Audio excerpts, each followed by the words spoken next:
प्यारे बच्चों नमस्कार।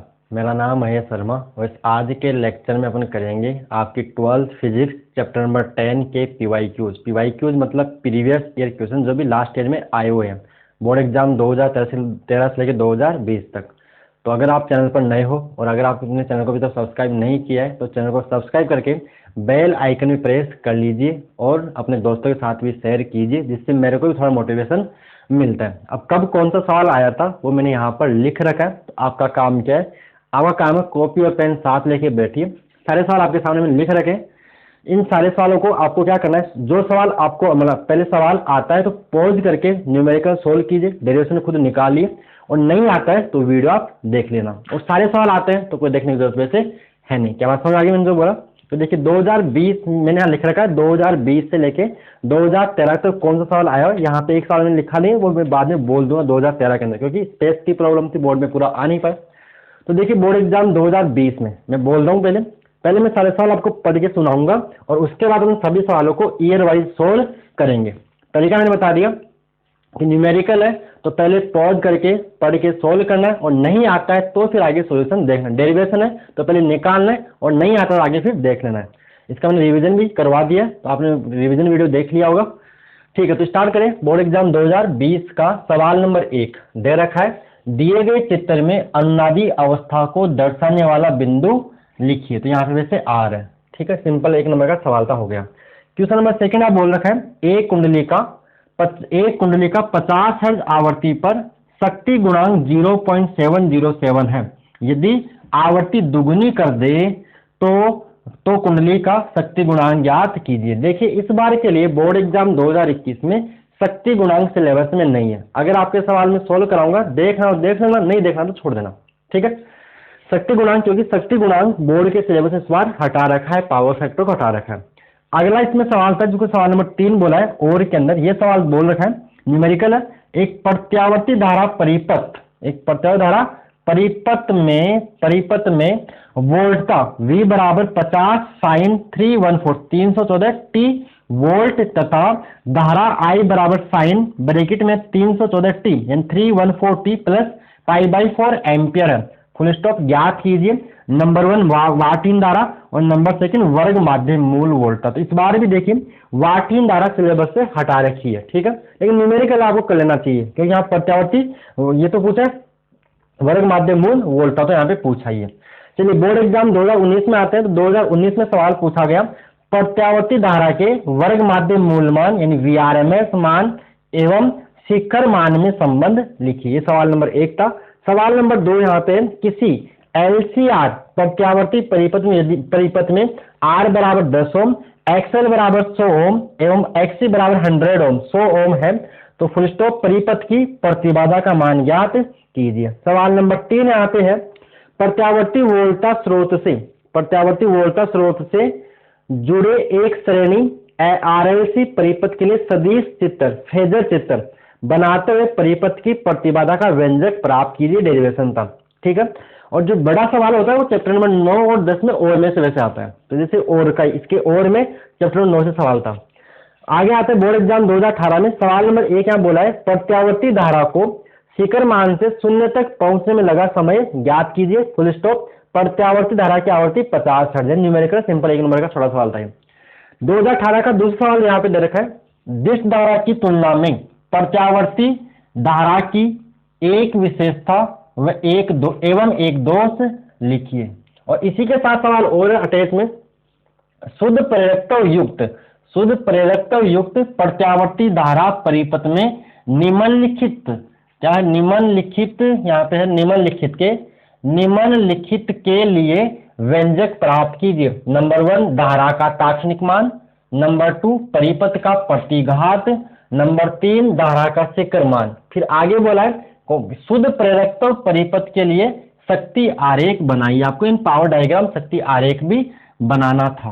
ये था आपका सवाल नंबर इसमें दूसरा। और इसके और में सवाल दे रखा था, डेरिवेशन था वो भी। इसके और में जो मैंने तीसरा सवाल लिखा है ये और में था 2018 के अंदर। अणुशक्ति बिंदु आवर्तियों से क्या अभिप्राय है? Full stop. एक LCR श्रेणी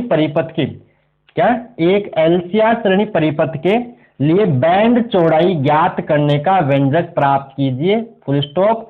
प्रत्यावर्ती धारा व आवर्ती के मध्य वक्र में अर्ध शक्ति बिंदु आवर्तियों को दर्शाइए। ये सवाल था। बोर्ड एग्जाम 2017 में आते हैं। यहाँ सवाल नंबर एक सवाल पूछा है, और सवाल क्या पूछा है, ट्रांसफार्मर में होने वाली कोई दो मुख्य ऊर्जा हानियों का उल्लेख कीजिए, फुल स्टॉप। इन्हें कैसे कम किया जा सकता है, ठीक है, फुल स्टॉप। फिर आगे इसमें लंबी दूरियों तक विद्युत शक्ति का संचरण उच्च वोल्टा पर क्यों किया जाता है। ये सवाल 2017 का। आते हैं बोर्ड एग्जाम 2016 में। यहां सवाल पूछा गया, एक ही सवाल पूछा गया, और सवाल है एक विद्युत बल्ब 220 वोल्ट आपूर्ति पर 100 वाट डबल फोर यहाँ पे वाट है, 100 वाट शक्ति देने के लिए बनाया गया है, स्रोत की शिखर वोल्टता ज्ञात कीजिए। थोड़ा सा न्यूमेरिकल था। बोर्ड एग्जाम 2015 में आया। प्रत्यावर्ती सवाल नंबर 1, प्रत्यावर्ती धारा के पूर्ण चक्कर के लिए धारा का औसत मान लिखिए, तो 0 होता है। कितना होता है, 0। सिंपल सा हो गया, 0 होता है इसका आंसर। मैंने बता दिया यहीं पे। क्वेश्चन नंबर सेकंड में है मैच द फॉलोइंग, यानी आपको column N match the column N, मतलब इनको मैच करना है। यहाँ पे सुमेच करना है। ये कॉलम 1 कॉलम 2। कॉलम 1 में देखा, देखिए नंबर 1 अनुनादी आवर्ती गुणवत्ता गुणांक, जिसको विशेषता गुणांक भी बोलते हैं, क्वालिटी फैक्टर भी बोलते हैं, औसत शक्ति, प्रतिबाधा, चुंबक की स्थिति ऊर्जा, स्वप्रेरण गुणांक। यानी इसमें देखो कुछ बातें चैप्टर 9 से भी है और कुछ बातें चैप्टर नंबर 10 से भी है, इसलिए मैंने इसको चैप्टर नंबर 10 में करवाया, चैप्टर 9 में इसको मैंने नहीं करवाया था। कॉलम सेकंड और देखा वी आई कोस पाई, यानी आपको मैच करना है इनमें। देख लीजिए, आपको यहाँ लिखा हुआ V I cos pi half L I square 1/√LC R square plus X minus X का होल स्क्वायर माइनस ई बटे डी आई बटे minus E upon D I बटे डी टी, और नीचे यहाँ पे omega naught L by R है, ठीक है। ओमेगा नोट वो है अनुनादी आवर्ती। कौन है आवर्ती, अनुनादी कौन है, आवर्ती वाली है। अनुनादी आवर्ती जो आप एफ आर जो पढ़ते हो ना, उसी के संगत कौन है आवर्ती है, ओमेगा नोट, इसको बोलते हैं। ये एनसीईआरटी तब चलती उस टाइम क्या है, तो एनसीईआरटी ने इसको ओमेगा नोट से दिखा रखा है। बोर्ड एग्जाम 2016 में 2 सवाल लिखा है। एलसीआर श्रेणी अनुनादी परिपथ में प्रत्यावर्ती धारा का आवर्ती के साथ परिवर्तन दर्शाने वाले वक्र खींचिए, ठीक है, तथा बैंड चौड़ाई के लिए व्यंजक प्राप्त कीजिए। तो ये सवाल तो यही 2018 में रिपीट हुआ है, ये अपन यहीं पे इसको कर लेंगे। आगे 2013 में आते हैं। यहाँ यही था, यहाँ 2013 में यही था। 2013 में क्या है, एक न्यूमेरिकल है। किसी प्रत्यावर्ती परिपथ में आरोपित वोल्टता 220 वोल्ट है, फुल स्टॉप। यदि R बराबर 8 ओम, XL बराबर XC बराबर 6 ओम, यानी XL XC बराबर 6 ओम के बराबर 6 ओम है, तो निम्न का मान लिखिए। नंबर 1 वोल्टा का वर्ग माध्य मूल यानी VRMS मान, और नंबर 2 परिपथ की प्रतिबाधा आपको बतानी है। और बोर्ड एग्जाम 2013 में एक सवाल और पूछा हुआ है, वो रिपीट हो रखा है वैसे। सवाल नंबर 2013 में दूसरा सवाल यहाँ से था कि प्रत्यावर्ती वोल्टा के साथ संबद्ध श्रेणी एलसीआर परिपथ के लिए फेजर चित्र खींचते हुए परिपथ की प्रतिबाधा का व्यंजक प्राप्त कीजिए, जो वापस बोर्ड एग्जाम 2019 में रिपीट हो गया। तो इसको भी यहीं पे कर लेंगे। ये सवाल 2013 का था। तो हो गया अपने 8 साल यहाँ आगे। अब ये सारे सवाल आप या तो लिख लीजिए या स्क्रीनशॉट ले लीजिए। अब इन सबको अपन सोल्व करेंगे ईयर वाइज, 2020 से लेके 2013 तक अपन सारे सवाल सोल्व करने वाले हैं। तो इसको मैं रब करूंगा यहाँ बोर्ड से, स्क्रीनशॉट ले लीजिए या आप पॉज करके नोट कर लीजिए, ठीक है। वैसे नोट कर लोगे बेटर रहेगा, क्योंकि आपके पास लिखे होंगे सारे सवाल कब कौन सा पूछा हुआ है, तो आपकी कॉपी में रहेगा लिखा हुआ, तो वो ज़्यादा बेटर होगा मेरे हिसाब से। अब सवाल का तरीका मैंने बता दिया, सवाल आ रहा है तो सोल्व कर कीजिए, नहीं आता तो उसका सोल्यूशन देख लीजिएगा। रब करें, ओके, ठीक है। चलिए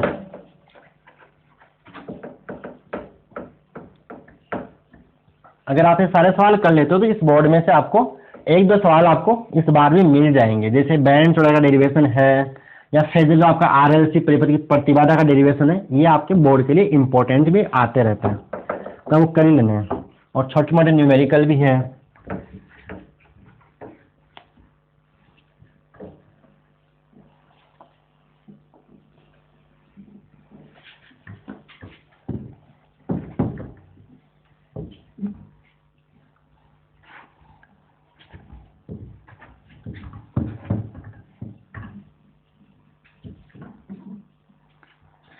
चलिए बोर्ड एग्जाम 2020 का सवाल नंबर 1 आपके पास है, मैं भी यहाँ पे बोलूंगा साथ साथ में। अच्छा, आपको डायग्राम दिया था तो डायग्राम आपने बना ही लिया होगा, उसका आंसर में बता दिया था आर था, क्या था आर। जो डायग्राम आपको 2020 का 2020 का डायग्राम मैंने हटा दिया यहाँ से। डायग्राम क्वेश्चन नंबर 1 में क्या दे रखा है कि दिए गए चित्र में अन्नादि अवस्था को दर्शाने वाले बिंदु लिखिए। यहाँ पे बता रखा है कि इधर f है, आवर्ती है, इधर देखा आपका x प्रतिघात दे रखा है, एक ग्राफ ये है, एक ग्राफ ये है, और यहाँ पे ऐसे पॉइंट बना रखे, यहाँ पे से पॉइंट है, यहाँ पे से पॉइंट है, यहाँ पे से पॉइंट है। तो ये P, Q, R और S, ये ग्राफ है किसका, XL का, और ये ग्राफ है किसका, XC का। तो देखिए यहाँ पे क्या बोल रहा है, अनुनाद पे। तो देखो अनुनाद पे क्या होता है, अनुनाद पर XL बराबर XC होता है। तो देखो ये पॉइंट हो गया। तो अनुनाद की अवस्था को दर्शाने वाला बिंदु कौन सा होगा, यहाँ पे R होगा। क्या होगा, R। यहाँ पे आपका आंसर हो जाएगा। ये पीछे आपके जो बुक है उसके ऑब्जेक्ट में भी सवाल दे रखा है ये वाला। क्वेश्चन नंबर सेकंड की बात करें, देखिए क्वेश्चन नंबर सेकंड न्यूमेरिकल है, अच्छा न्यूमेरिकल है, शक्ति गुणांक का न्यूमेरिकल है। अगर आपको देखना है तो देख लीजिए। पावर फैक्टर का है, शक्ति गुणांक बोर्ड एग्जाम 2021 के सिलेबस में नहीं है, नहीं देखना है, इसकी करके आप आगे बढ़ जाइए। शक्ति गुणांक क्या होता है, सिंपल कोस फाई होता है। तो समझ लीजिए, कोई ज्यादा बड़ी चीज नहीं है, छोटी सी टर्म होती है, कंसेप्ट क्लियर हो जाएगा। आगे नीट देगा, सिलेबस तो कम हुआ नहीं है भाई, आगे नीट देनी है ना, तो वो तो मतलब पढ़ा हुआ बेकार जाएगा नहीं ना। न्यूमेरिकल देखिए, तो सवाल में सोल्व करूंगा। यहाँ पे एक कुंडली का 50 हर्ट्ज आवृत्ति पर शक्ति गुणांक, यानी 50 हर्ट्ज, इसको मैं पहली आवृत्ति मानता हूँ, 50 हर्ट्ज आवृत्ति पर शक्ति गुणांक होता है कोस फाई। तो यहाँ पे मैं कोस फाई 1 मान लेता हूँ। तो कोस फाई 1 की वैल्यू देखिए 0.707 आपको दे रखी है। फिर आगे बोले यदि आवृत्ति दुगुनी कर दे, यानी F2 वो पहले की आवृत्ति दुगुनी कर दे तो शक्ति गुणांक ज्ञात कीजिए, अपने को कोस फाई 2 की वैल्यू बतानी है। तो देखिए सोल्व करते हैं इसको। तो होता क्या देखिए, कोस फाई 1 आपको दे रखा है, कोस फाई 1, तो कोस फाई देखिए 0.707 आपको दे रखा है। तो इसको आप 1/√2 लिख सकते हो, 0.707 का 1/√2 लिख सकते हो, यानी कोस फाई 1 की वैल्यू 1/√2 आ गई। मतलब यहाँ से फाई 1 का मान कितना आ गया, 45 डिग्री। भाई कोस का मान 1/√2 कहाँ होता है, 45 डिग्री पे। तो इसको ये आपको मिला π/4 मिल गया, π/4 रेडियन मिल गया। ठीक है, अब देखिए क्या होता है, यहाँ से अपन निकालते आगे। नेक्स्ट फाई 1 आपको मिल गया, और F2 का मान आपको देखा, F2 का मान 2F1 है, तो F2 का मान यहाँ से मिल जाएगा कितना, 2F1 2 इंटू में 50, यानी कितना का 100 हर्ट्ज आपको मिल जाएगा। तो देखिए tan फाई का एक फॉर्मूला होता है, तो tan फाई 1 ये होता है XL बटे में R, XL बटे में R होगा। तो इसको आप tan फाई 1 को आप बोल सकते हो कितना, XL को आप क्या बोलोगे, X होता है omega into L, omega into L बटे में R, यानी आप tan फाई 1 को ओमेगा 2πf1 इंटू एल बटे में R बोल सकते हो। इसी प्रकार tan फाई 2 को, tan फाई 2 में देखो एल और R तो चेंज होगा नहीं, केवल फ्रीक्वेंसी होगी, आवृत्ति 2πf2 इंटू में एल बटे में R इसको बोल सकते हो। तो यहाँ से आप क्या करो, अपने फाई 2 मिल जाए तो फिर कोस फाई निकाल लेंगे। भाई फाई 2 कैसे मिल जाए, तो अपन कोस फाई 2 का मान निकाल लेंगे। तो यहाँ से देखिए क्या करो, समीकरण 2 में ये आप ऐसा करो, tan फाई 2 बटे tan फाई 1 कर लीजिए। देखिए शक्ति गुणांक का सवाल है, नहीं देखना आप आगे बढ़ जाइएगा। तो 2πf2 L बटे में R, और यहाँ पे क्या आएगा 2πf1 L बटे में R। सोल्व इसको करेंगे अपन, तो सोल्व करने पे देखिए आपको मिलेगा tan फाई 2 बटे में tan फाई 1 बराबर कितना मिलेगा आपको, R से R गया, ये सब गया, तो F2/F1 आएगा। तो यहाँ से देखिए tan फाई 2 का मान F2 बटे में F1 इंटू में tan फाई आपको मिल जाएगा। इसको तो गुणा कर दिया। अब F2 का मान या सुधार कर सकते, tan फाई 2, F2 का मान 100 लिख लीजिए और F1 का मान 50 रख लीजिए, इंटू में tan फाई 1 एंड tan π/4 लिख लीजिए, tan π/4। तो tan फाई 2 का मान आपको ऐसे मिलेगा 2 मिलेगा। लेकिन अपने को तो cos फाई 2 निकालना है, तो cos फाई 2 निकालने के लिए अब देखो आप जानते हो फॉर्मूला 1 + tan स्क्वायर थीटा, यानी 1 + tan स्क्वायर फाई 2 को आप sec स्क्वायर फाई लिख सकते हो, sec square phi 2, 1 + tan square theta sec square theta और ट्रिग्नोमेट्री अपने यूज कर लिया यहाँ से। तो देखिए यहाँ से 1 प्लस ये क्या बनेगा 2 स्क्वायर बराबर sec स्क्वायर फाई 2, यहाँ पे sec स्क्वायर फाई 2 मिल जाएगा, यहाँ से sec स्क्वायर फाई 2 यहाँ से मिल जाएगा। तो देखिए क्या हो जाएगा, sec स्क्वायर फाई 2 की वैल्यू आपको मिल जाएगी कितनी, यहाँ से 5 मिल जाएगी। तो sec फाई 2 की वैल्यू √5 मिल जाएगी। तो अपने cos फाई 2 चाहिए ना, तो cos का उल्टा हो जाएगा, तो cos फाई 2 मिलेगा 1/√5। ये आपका हो गया आंसर। इसको आप सोल्व कर लो, चाहे 1/√5 की वैल्यू सोल्व भी किया जा सकता है। तो ये आ गया cos 5/2 की वैल्यू 1/√5 आपको मिलेगी। क्लियर है? तो मैंने आपको ये समझा दिया, आसान सवाल कुछ नहीं है, शक्ति गुणांक होता है cos 5, ठीक है, और यहाँ पे tan 5 को अपन एक्सल बटे में r लिखा, ये फॉर्मूला होता है। चलिए क्लियर है? ओके, तो इसको नोट करना है तो पॉज करके नोट कीजिए और आगे बढ़ते हैं अपन नेक्स्ट। चलिए नेक्स्ट बात करते हैं इसका दूसरा, आगे जो सवाल था मेरी कॉपी का अभी इधर, दूसरा इसका तीसरा सवाल जो और में था, वो भी न्यूमेरिकल था 2020 के अंदर, इसको अब कर रहा हूं मैं। ओके,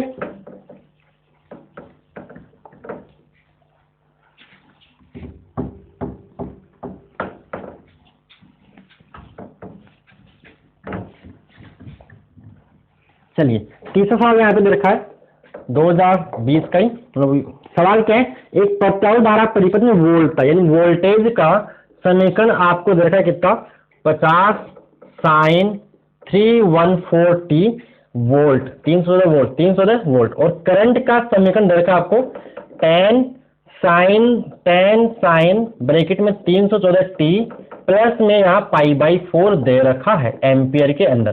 पहला क्या निकालना है, पहला निकालना है वाटहीन धारा। क्या निकालनी है, वाटहीन धारा। तो इसका देखो फॉर्मूला होता है वाटहीन धारा का, वाटहीन धारा का मैं इसको IO कर दूं या IW कर दूं, वाटहीन धारा इसका फॉर्मूला होता है IRMS इंटू में साइन 5, और IRMS क्या होता है अपन जानते हैं, IRMS होता है I0/√2। तो यहाँ पे I0/√2 इंटू में साइन 5 कर लेंगे। अब यहाँ से कंपेयर कीजिए, तो देखिए यहाँ से V0 की जो वैल्यू है, I0 ही निकालो, तो I0 की वैल्यू कितनी है, I0 की वैल्यू 10 एम्पियर। कैसे पता चला कि I बराबर I0 साइन, तो यहाँ जो होता है वो मैक्सिमम होता है पीक, तो ये I0 की वैल्यू यही, और साइन 5, तो 5 क्या होता है, वोल्टेज और करंट के मध्य कलांतर, वोल्टता और धारा के मध्य कलांतर। तो देखिए इन दोनों में कला का अंतर कितना है, π/4 का। तो यहाँ पे जो 5 की वैल्यू वो कितनी है, π/4 है, दोनों मान रख दीजिए।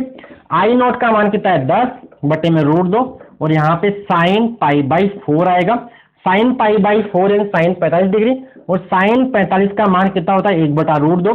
तो यहाँ से √2 और √2 बन जाएगा 2, यानी 10/2 यानी 5 एम्पियर आपका आंसर आ जाएगा। ठीक है, आसान सवाल बिल्कुल। आगे सेकंड बोला है वर्ग माध्यम मूल वोल्टता। तो जो वर्ग माध्यम मूल वोल्टता यानी VRMS, तो VRMS होती है V0/√2। सेकंड की बात करें, VRMS होती है V0/√2। तो V0 क्या होता है, मतलब VM बोल दो मैक्सिमम वैल्यू, या मैं इसको नोट से लिखा हूँ यहाँ पे V0।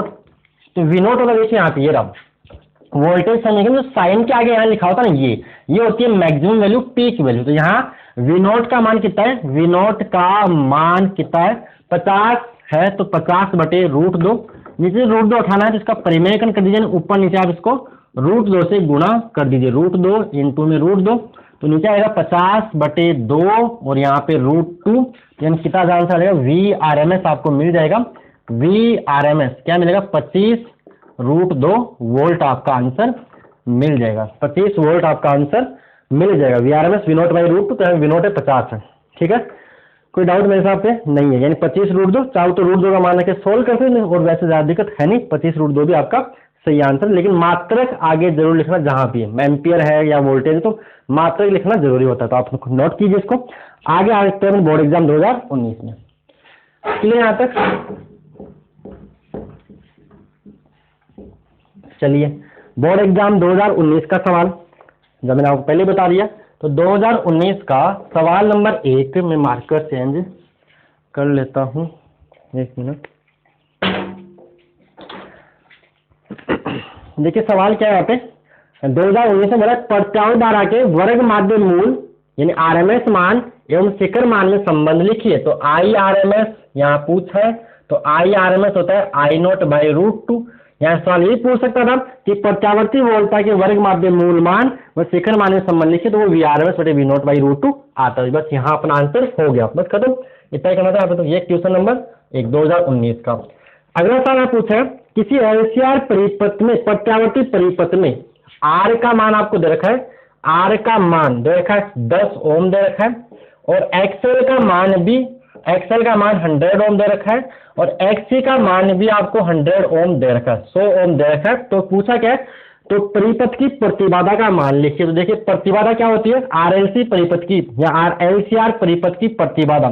तो प्रतिबाधा जेड का जो फॉर्मूला होता है वो होता है जेड बराबर क्या होता है, वर्गमूल के अंदर R square plus X L minus X C का होल स्क्वायर होता है यहाँ पे। तो जैसे तो अनुनाद हो रहा है क्योंकि एक्स और एक्ससी बराबर होता है अनुनाद होता है, तो जेड बराबर आर होता है।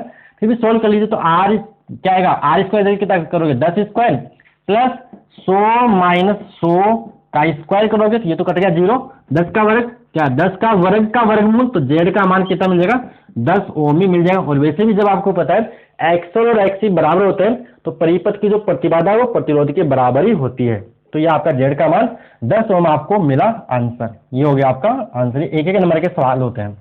फिर 2019 में अगला सवाल पूछा गया आपसे, ये बड़ा सवाल है तो आप ये वाला नोट कीजिए, इसको मैं रब करता हूँ, इसके लिए जगह भी चाहिए। एलसीआर परिपथ अपने को सोल्व करना है यहाँ पे, इसको मैं रब कर रहा हूँ। ओके, कोई डाउट इसमें? चलिए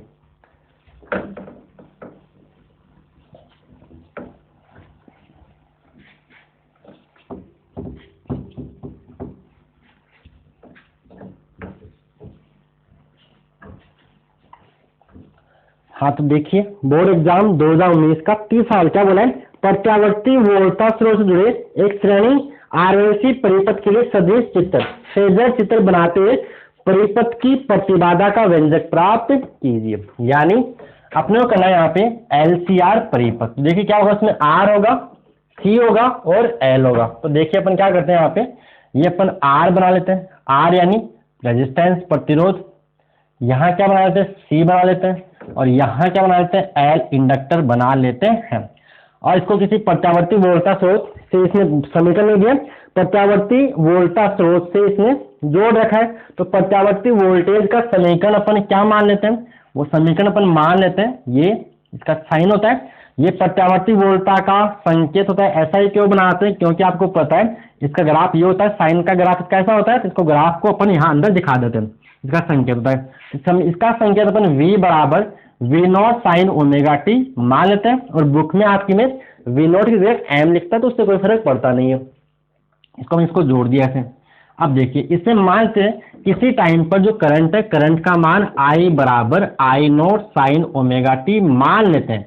किसी टाइम पर इस वोल्टेज की वजह से जो करंट है, तात्क्षणिक जो धारा है वो I बराबर I0 साइन ओमेगा टी है। अब देखिए सीरीज कॉम्बिनेशन है तो श्रेणी क्रम में समय धारा का मान समान होगा। तो इसमें प्रतिरोध का मान अपन प्रतिरोध को R बोलते हैं, संधारित्र को C, धारिता C मान लेते हैं, और प्रेरकता अपन L मान लेते हैं। और देखिए अब आपको पता है प्रतिरोध में करंट और वोल्टेज दोनों सेम फेज में होते हैं। ये बनाओ डायग्राम।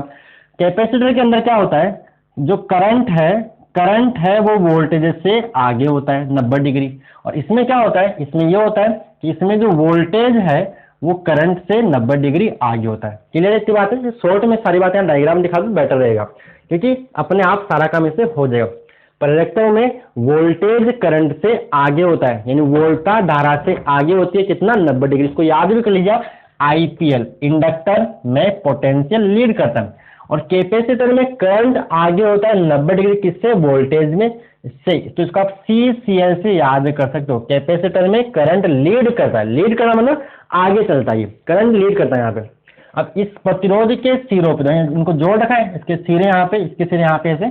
तो प्रतिरोध के सिरों पर विभवांतर अपन VR मान लेते हैं, संधारित्र के सिरों विभवांतर अपन VC मान लेते हैं, और प्रेरकता में विभवांतर अपन VL मान लेते हैं। ये अपने मान लिया, ठीक है। अब उन्हें VL और इनके VL, VR और VC के समीकरण अपने को लिखने पड़ेंगे, समीकरण लिखने पड़ेंगे, ठीक है। यहाँ पे समीकरण अपने को लिखने पड़ेंगे।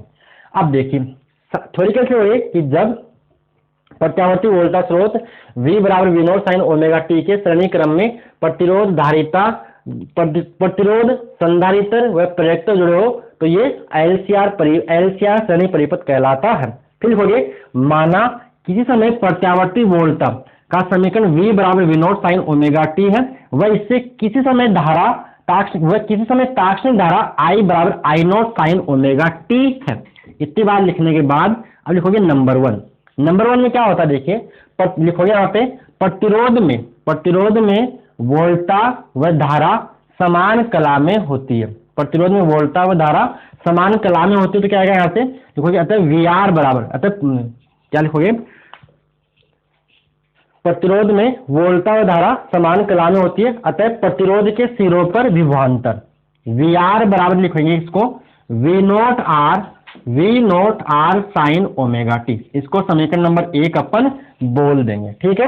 ये और जहां पे वी नोट आर क्या है, वी नोट आर है, वी नोट आर बराबर है प्रतिरोध के सिरों पर अधिकतम वोल्टा, प्रतिरोध के सिरों पर अधिकतम वोल्टा, जो थोड़ी लिखा करो ना, प्रतिरोध सिरों पर अधिकतम वोल्टा हो गई है। ऊपर में जो लिखा मैंने आपको बोल दिया था पहले। अब नंबर 2 लिखोगे, किसकी बात कर रहे हो, संधारित्र। देखिए संधारित्र में क्या करोगे कि संधारित्र में वोल्टा धारा से π/2 रेडियन कलाकोण पीछे होती है। ये लाइन लिखोगे यहाँ पे, संधारित्र में वोल्टा, इस बात को लिखना है, इस बात को यहाँ शब्दों लिखो, संधारित्र में वोल्टा धारा से π/2 कलाकोण पीछे होती है। तो यहाँ लिखोगे वोल्टा का समीकरण Vc, वो करेंगे V0 C sine omega T minus π/2 किया मैंने। इसको कंपेयर किससे कर रहा हूँ, करंट से। इससे नहीं कर रहा हूँ, इससे कर रहा हूँ, मैं इस करंट से इसको कंपेयर कर रहा हूँ। तो इसको आप समीकरण नंबर 2 बोल दीजिए। फिर लिखो यहाँ तीसरा नंबर, तीसरा किसकी बात करेंगे, प्रेरकत्व की। तो इसमें क्या होता है, प्रेरकत्व में वोल्टा धारा से π/2 रेडियन कलाकोण आगे होती है, अतः प्रेरकत्व में विभवांतर, इसको VL बोलेंगे। तो वो क्या आएगा, V0L, और यहाँ पे V0 C क्या था, V0 C संधारित्र में अधिकतम वोल्टा, V0L प्रेरकत्व में अधिकतम वोल्टा, और यहाँ लिखोगे साइन ओमेगा टी प्लस π/2, क्योंकि ये इसमें वोल्टेज करंट से इससे 90 डिग्री इसका फेज मैंने आगे किया, समीकरण नंबर 3। अब क्या करना होता है, अब बनाते हैं फेजर आरेख। क्या बनाएंगे, फेजर आरेख। तो यानी अब लिखेंगे अपन LCR परिपथ की परिणामी वोल्टा। LCR भाई आपको निकालना Z है, लेकिन Z तक पूछे कैसे, तो Z तक पहुंचने की स्टेप यही है। तो LCR परिपथ की परिणामी वोल्टा, LCR परिपथ की परिणामी वोल्टा। तो परिणामी वोल्टा निकालने के लिए यहाँ क्या करेंगे, सदिश बनाते हैं, फेजर बनाते हैं। तो फेजर के लिए अपनी डायग्राम बनाते हैं यहाँ पे, फेजर के लिए अपन डायग्राम यहाँ पे बनाएंगे। कौन सा वाला मैं बना रहा हूँ अभी। तो ये आपको यहाँ पे डायग्राम ड्रॉ करना है, किसके लिए, फेजर के लिए। तो अपन ने क्या किया, यहाँ पे लाइन खींची और यहाँ लाइन खींची अपन ने, और यहाँ अपन लेंगे, देखो आई नोट लेंगे, इधर लेंगे वी नोट आर वेक्टर, सदिश को मानना है। इधर लेंगे अपन क्या, इधर लेंगे अपन वी नोट एल वेक्टर। इसको आप पॉइंट को बोल दीजिए, इस पॉइंट को अपन बोलेंगे, यहाँ इस पॉइंट को बोल दीजिए बी, इसको भी ए बोलेंगे। और नीचे की तरफ आप यहाँ ले लीजिए V naught C vector, V naught C vector. ऐसा ही क्यों लिया, तो ऐसा इसलिए ले रखा है क्योंकि मैंने प्रतिरोध में क्या किया, प्रतिरोध के साथ करंट लगा दिया। प्रतिरोध में धारा और वोल्टा समान कला में होती है, इसको मैंने आगे किया। ये कौन, इंडक्टर। तो इंडक्टर यानी प्रेरकत्व में वोल्टेज करंट से 90 डिग्री आगे कर दिया, तो 90 डिग्री आगे हो गया। और कैपेसिटर में विभवांतर को नीचे कर दिया, करंट देखो आगे हो गया अपने आप ही, 90 डिग्री आगे हो गया, इसलिए ऐसा इसको बनाया। अब देखिए एक जा रहा ऊपर, एक जा रहा नीचे, तो इन दोनों का जो परिणामी अपन कहीं यहां मान लेते हैं, इसको आप पॉइंट को सी बोल दीजिए। तो इन दोनों का जो परिणामी, ये दूरी आप मान लीजिए कितना, वी नोट एल, इसको मैं डिफरेंस वी नोट सी करता हूं। देखिए बुक में यहाँ पे सीधा माइनस कर देता है, वो भी सही है, लेकिन जो ये मैं लिख रहा हूँ मोर करेक्ट है, ज्यादा सही है, क्योंकि इसको पता ही नहीं है कि VL का मान ज्यादा है, VC का मान ये ज्यादा, ये ज्यादा पता नहीं है। अब देखो इसका मतलब होता है कि जो भी बड़े में से छोटा होगा उसको अपन बाद में घटा लेंगे, पता चल जाएगा। तो मान लो पता होगा ये इसका मान, VL का मान VC ज्यादा तो VL माइनस VC कर देंगे, या VC का मान ज्यादा तो VC माइनस VL कर देंगे। तो इन दोनों का जो परिणामी होगा, अब ये बना अपने पास फेजर और एक आ रहा, तो इन दोनों का परिणामी अपन मान लेते हैं ये क्या बन जाएगा, वी नोट LCR, LCR परिपथ की परिणामी वोल्टा। तो यहां से आप क्या करो, यहां से आप एक लंब डाल लीजिए, तो ये आपको एक बन गया त्रिभुज। क्या बन गया, त्रिभुज आपका बन गया। इस पॉइंट को आप बोल दीजिए A, ये हो गया B, ये हो गया C, इस पॉइंट को आप बोल दीजिए D, जितना ये है उतना ही है, जितना ये है उतना ही ये, जितना आपका इस पॉइंट का P बोल दीजिए, जितना AP उतना ही OD। अब देखिए यहाँ पे ये कहाँ जा रहा है, ये जा रहा है ऊपर, ये परिणाम VL जा रहा था ऊपर, V जा रहा था नीचे, तो इन दोनों का परिणामी मैंने ऊपर की ओर मान लिया।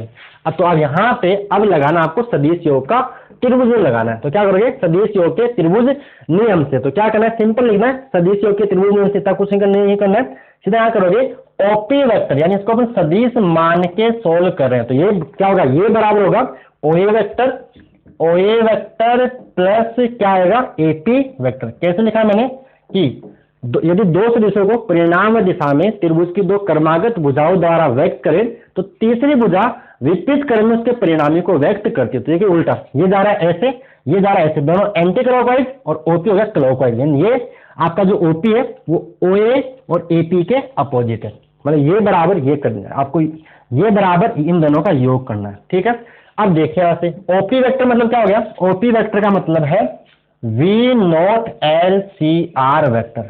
OA का मतलब है इसको V नॉट R मानो, V नॉट R वेक्टर, और प्लस AP का मतलब है ये, तो ये कितना है, ये आपका V not L difference V not C vector, ये आपका। ठीक है, अब आपको निकालना है V not L C R का परिणामी। तो परिणामी में यहां लगा दीजिए वर्गमूल, क्या लगा दीजिए, वर्गमूल। अब देखिए ये सदिश और ये सदिश दोनों एक दूसरे से 90 डिग्री है, तो जब दो सदिश एक दूसरे से 90 डिग्री पर होते हैं तो उनका परिणामी निकालने का फॉर्मूला होता है R बराबर वर्गमूल के अंदर P square plus Q square, आता है वो 2PQ cos थीटा रहेगा, लेकिन थीटा यहाँ पे 90 डिग्री होने की वजह से वो 0 हो जाए। ये बात आपको मेरे साथ समझ में आ जाएगी, 11th क्लास से सदिश पढ़ते आ रहे हो।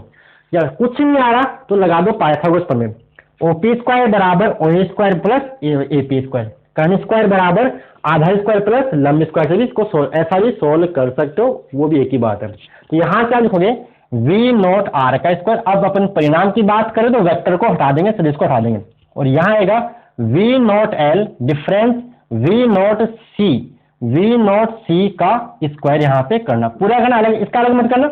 ये पूरी भुजा, इसका पूरे का मान कितना है, पूरे का मान ये, जिसका वर्ग आप करोगे। अब देखिए V नॉट R क्या है, प्रतिरोध विभवांतर। तो देखिए V नॉट R का जो मान आएगा वो आएगा I नॉट इंटू में R, कहां से, ओम के नियम से। ओम का नियम क्या होता है, V बराबर IR। तो V नॉट के संगत अपन करंट I नॉट मान लेते हैं और प्रतिरोध को R मान लेते हैं। V नॉट L का मान बनेगा कुछ ऐसा आएगा, I नॉट इंटू R, लेकिन यहां पर R का काम कौन करता है, X करता है, XL। ये भी तो प्रतिरोध है, इसको बोलते हैं प्रेरकीय प्रतिघात। जब आपका मतलब AC सोर्स के मतलब AC सर्किट में केवल और केवल प्रेरकत्व जुड़ा होता है, उस टाइम जो प्रतिरोध होता है उसे बोलते हैं प्रेरकीय प्रतिघात बोलते हैं। इसी प्रकार V नॉट C की जो वैल्यू आएगी वो I नॉट XC हो जाएगी, जहां पे XC प्रतिरोध है, इसको हम बोलते हैं क्या बोलते, धारितीय प्रतिघात बोलते हैं। सारे मान इसमें रखिए तो आपको मिलेगा V नॉट LCR बराबर V नॉट R का मान I नॉट R का वर्ग करोगे प्लस V नॉट L की जगह लिखोगे I नॉट XL, यहाँ डिफरेंस लगा के चलिए, डिफरेंस कीजिए, यही बेटर है। I not XL, V not C की जगह क्या करोगे I नॉट XC, और पूरे का वर्ग कर देना है और पूरे का वर्गमूल आपको लेके चलना है। अब देखिए यहाँ I नॉट का वर्ग होगा, यहाँ I नॉट जो यहाँ से देखिए I नॉट आप कॉमन निकाल सकते हो, तो I नॉट स्क्वायर, तो यहाँ सबसे जब I नॉट स्क्वायर कॉमन निकल के बाहर आएगा तो वर्गमूल से बाहर सिर्फ और सिर्फ I नॉट ही आएगा। तो V नॉट LCR बाहर मिलेगा I नॉट और अंदर बनेगा R square plus XL difference, minus नहीं है डिफरेंस, अंतर। इसका मतलब है कि जो बड़ा होगा उसमें छोटा घटा लेंगे, अगर अपने को पता चल जाएगा तो। यहाँ ये केस बना देंगे अभी XL XC का होल स्क्वायर, तो ये आ गया। तो यहाँ से देखिए आप I नॉट, ये होगी वोल्टेज, और करंट का समीकरण लिखना है तो करंट निकालना है, तो करंट के लिए इसको ले आओ नीचे, तो ये बन जाएगा V not LCR। V not LCR का मतलब है LCR परिपथ की परिणामी वोल्टता, और ये आ जाएगा नीचे, तो बन जाएगा R square plus XL difference XC का स्क्वायर, और यहाँ V नॉट LCR बराबर, ये आ गया आपका करंट का समीकरण, यहाँ नीचे वर्गमूल के अंदर। अब देखिए इसको आप क्या करोगे, क्या यहाँ क्या क्या लिखा मैंने, ये क्या किया, ये I नॉट का मान, भाई I नॉट बैठे ना, तो I नॉट है ये आपका धारा का समीकरण। तो देखिए तो I नॉट या I बराबर V बटे R से तुलना करने पर, ओम के नियम से तुलना करने पर, यह आपका एक तरह से बन रहा है प्रतिरोध, और इसे बोलते हैं LCR परिपथ की प्रतिबाधा। LCR परिपथ की, नाम ही बोला आपने, LCR परिपथ की प्रतिबाधा। LCR परिपथ की प्रतिबाधा जो आएगी, जिसको दिखाते किसे Z से, तो Z आपको मिल जाएगा कितना, वर्गमूल के अंदर R square plus XL difference XC का होल स्क्वायर होगी, प्रतिबाधा होगी, प्रतिबाधा यहाँ से आपको मिल जाएगी। ठीक है, कोई डाउट? अब देखिए यहाँ पे केस फर्स्ट की बात करते हैं अपन। प्रतिबाधा का व्यंजक ही पूछा है, कलांतर तो पूछा नहीं, सीधा प्रतिबाधा का व्यंजक प्राप्त कीजिए, तो ये मिल गया डेरिवेशन। अब इसमें आप केसेस बना दीजिए। केस फर्स्ट, केस फर्स्ट, यदि V not L greater than V not C, अर्थात या ये बोल सकते हो या एक्सएल ग्रेटर देन एक्सी, या अर्थात ये कर दो, अर्थात एक्सएल ग्रेटर देन एक्सी। अब यहां साफ साफ बोल दिया कि एक्सएल का मान एक्सी से ज्यादा है, तो यहां आप जेड को लिख सकते हो simple R square plus X L minus X C का होल स्क्वायर, ऐसा कर सकते हो, क्योंकि अब पता चल गया तो यहां पर माइनस लगा सकते हैं क्योंकि एक्सएल का मान एक्सी से ज्यादा। केस सेकंड की बात करें, केस सेकंड यदि आप क्या कर लो कि मान लो वी नॉट एल छोटा है और वी नॉट सी ज्यादा है, यानी अर्थात क्या हो गया, अर्थात ये हुआ कि जो एक्सएल लेस देन एक्सी है तो यहां जो प्रतिवाद आएगी तो जेड यहां बन जाएगा वर्गमूल के अंदर R square plus X C minus X L का स्क्वायर कीजिए, क्योंकि जो बड़ा उसमें से छोटा उठाना है। इसी बात ये मतलब इसका मतलब समझा दिया मैंने।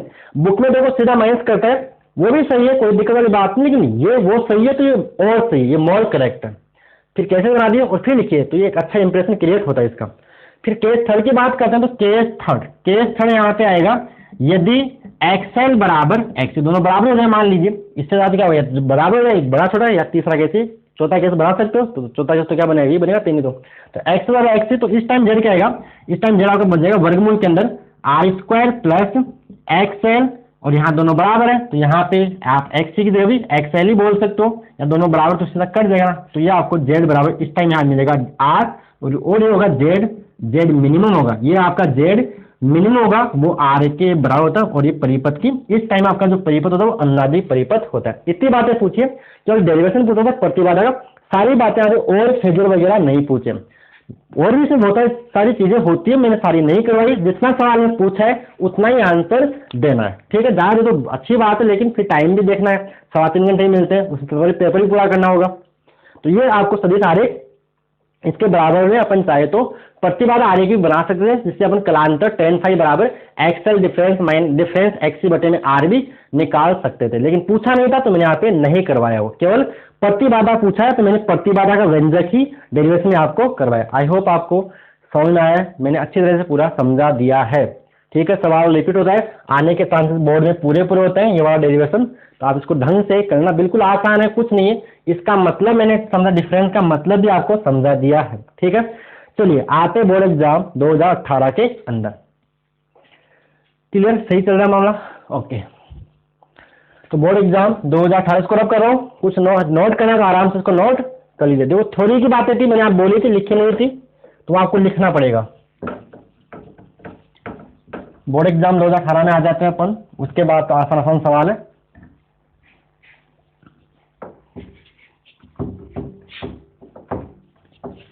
तो बोर्ड एग्जाम 2018 की अगर बात करें तो यहाँ आपको सवाल नंबर एक सिंपल न्यूमेरिकल कोट है, जो आपकी बुक का ही एग्जाम्पल है, बुक का ही एग्जाम्पल है, 5 छठा या चौथा जो भी है।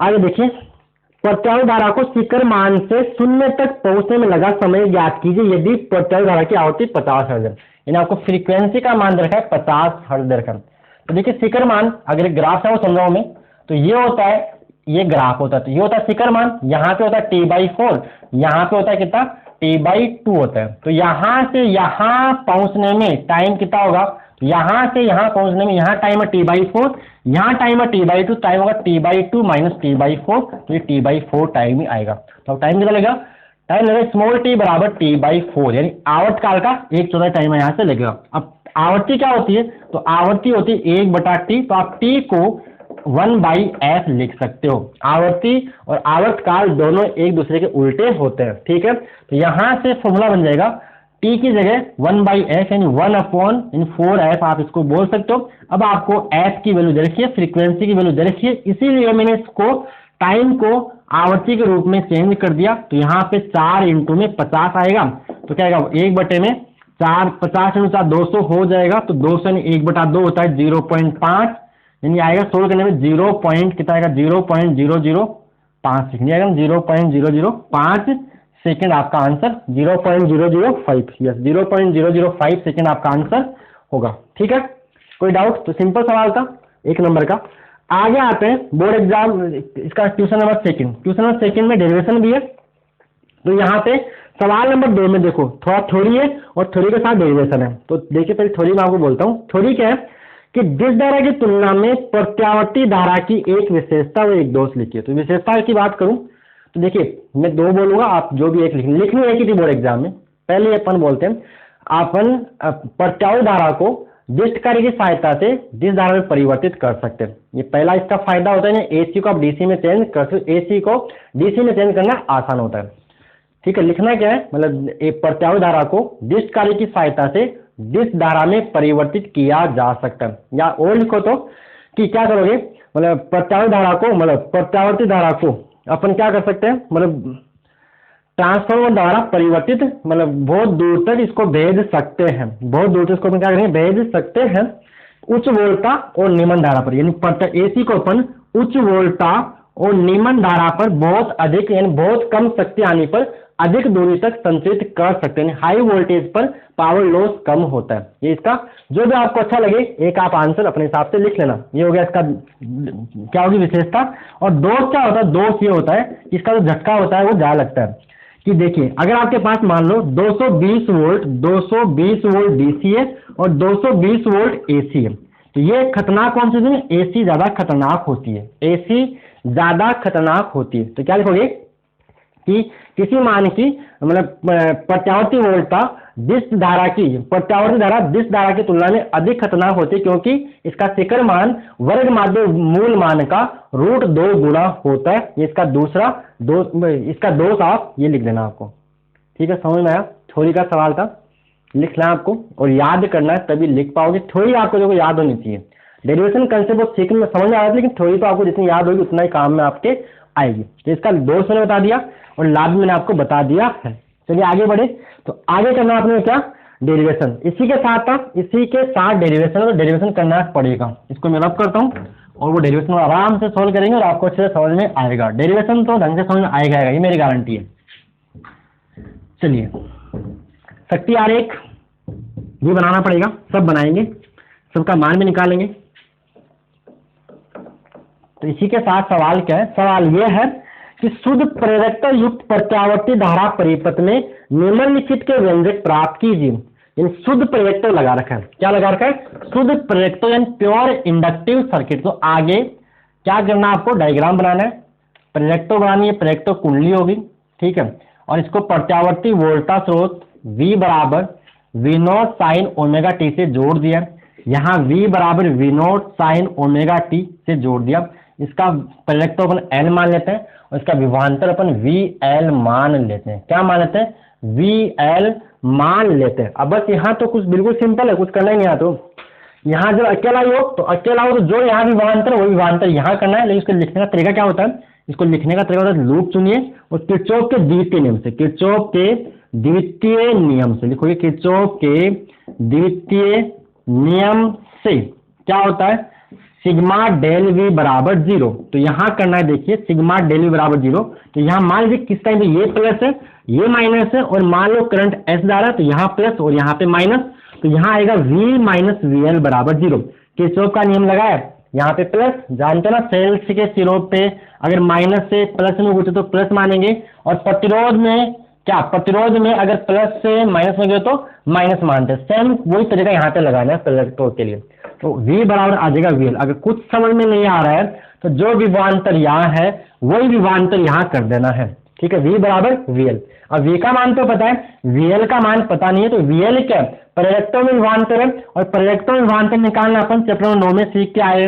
क्या होता है, इसमें जो प्रेरित विद्युत भाग बल का जो बैक ईएमएफ बनता है, उल्टा ईएमएफ बनता है, उसका फॉर्मूला होता है E बराबर क्या होता है, E बराबर क्या होता है, E बराबर माइनस LdI/dt होता है। तो यहाँ इस E की जगह क्या लिखा है, VL।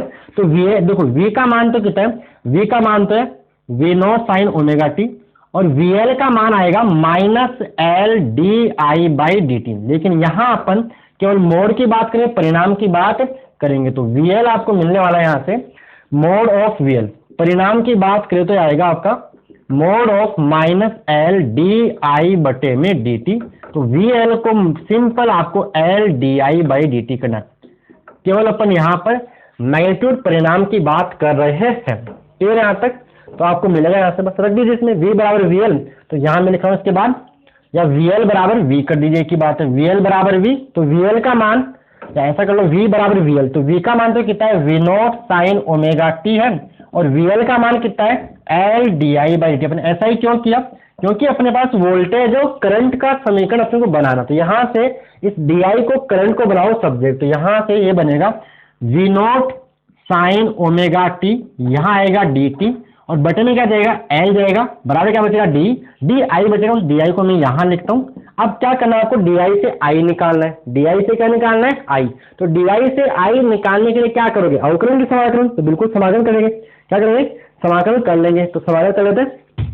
तो देखिए आगे इधर भी करेंगे, दोनों तरफ समाकलन करने पर, इंटीग्रेटिंग बोथ साइड, दोनों तरफ समाकलन करने पर इधर भी समाकलन V note sine omega T बटे में L, और यहाँ DT आएगा, तो DI का समाकलन बन जाएगा I, और यहाँ पे V नोट और L तो कांस्टेंट है, बाहर आ जाएगा, तो V नोट L कांस्टेंट, अंदर होगा केवल साइन ओमेगा टी का समाकलन होगा DT आएगा। ठीक है, तो यहाँ आएगा I बराबर V नोट L, और साइन ओमेगा टी का समाकलन क्या होता है, साइन का समाकलन होता है माइनस कोस, तो यहाँ आएगा माइनस कोस ओमेगा टी, और आप टी के साथ एक समाकलन कर रहे हो तो टी के साथ जो गुणा में है वो भाग में आ जाता है, और यहाँ पे प्लस सी एक इंटीग्रेशन कांस्टेंट समाकलन नियतांक भी आता है, उस नियतांक की वैल्यू 0 आती है, तो उसको लिखने का कोई मतलब होता ही नहीं है, यहाँ लिखते ही नहीं है। तो ये आपको आई का जो इक्वेशन मिल रहा है, आई का जो समीकरण आपको मिल रहा है, वो मिल रहा है कितना मिल रहा है, आई का समीकरण क्या मिल रहा है, minus V naught omega L into में मिल रहा है कोस ओमेगा टी आपको मिल रहा है। अब देखिए अपने पास वोल्टेज का समीकरण ये है और करंट का समीकरण ये है, लेकिन अपने को दोनों का फेज कंपेयर करना है, तो जब तक या तो यहाँ कोस होना चाहिए, तो यहाँ कोस है, और यहाँ साइन है तो यहाँ भी साइन होना चाहिए, तो अपन इसको साइन में कन्वर्ट करेंगे। तो साइन में कन्वर्ट करने के लिए यहाँ पे थोड़ी सी ट्रिग्नोमेट्री आपको यूज करनी पड़ेगी। तो आप जानते हो साइन 90 माइनस थीटा क्या होता है, कोस थीटा, यानी आप कोस थीटा को साइन 90 माइनस थीटा लिख सकते हो, या फिर कोस थीटा को जैसे अपन साइन 90 प्लस थीटा भी क्या होता है, वो भी कोस थीटा ही होता है, साइन 90 प्लस थीटा भी कोस थीटा होता है। तो कंफ्यूजन ये हो गया यहाँ पे कि अपने यहाँ पे फॉर्मूला ये वाला यूज करे या ये वाला यूज करे, दिक्कत ये है। साइन 90 माइनस थीटा यूज करेगा कोस को, तो ये भी लिख सकते हैं, मतलब साइन 90 माइनस थीटा भी कोस थीटा होता है, और साइन 90 प्लस थीटा भी कोस हो। यहाँ कौन सा यूज करें, तो यहाँ यूज करेंगे ये वाला क्यों करेंगे, ये वाला क्यों यूज नहीं करेंगे, तो इसका आंसर आपको अभी मिल जाएगा। देखिए तो आई बराबर यहाँ आ रहा है minus V naught omega L, इसको मैं लिख रहा हूँ साइन 90 माइनस थीटा, क्या लिखूंगा, इसको मैं लिखूंगा, क्या लिखूंगा इसको मैं, साइन 90 यानी पाई बाई 2 माइनस ओमेगा टी, मैंने इसको लिखा।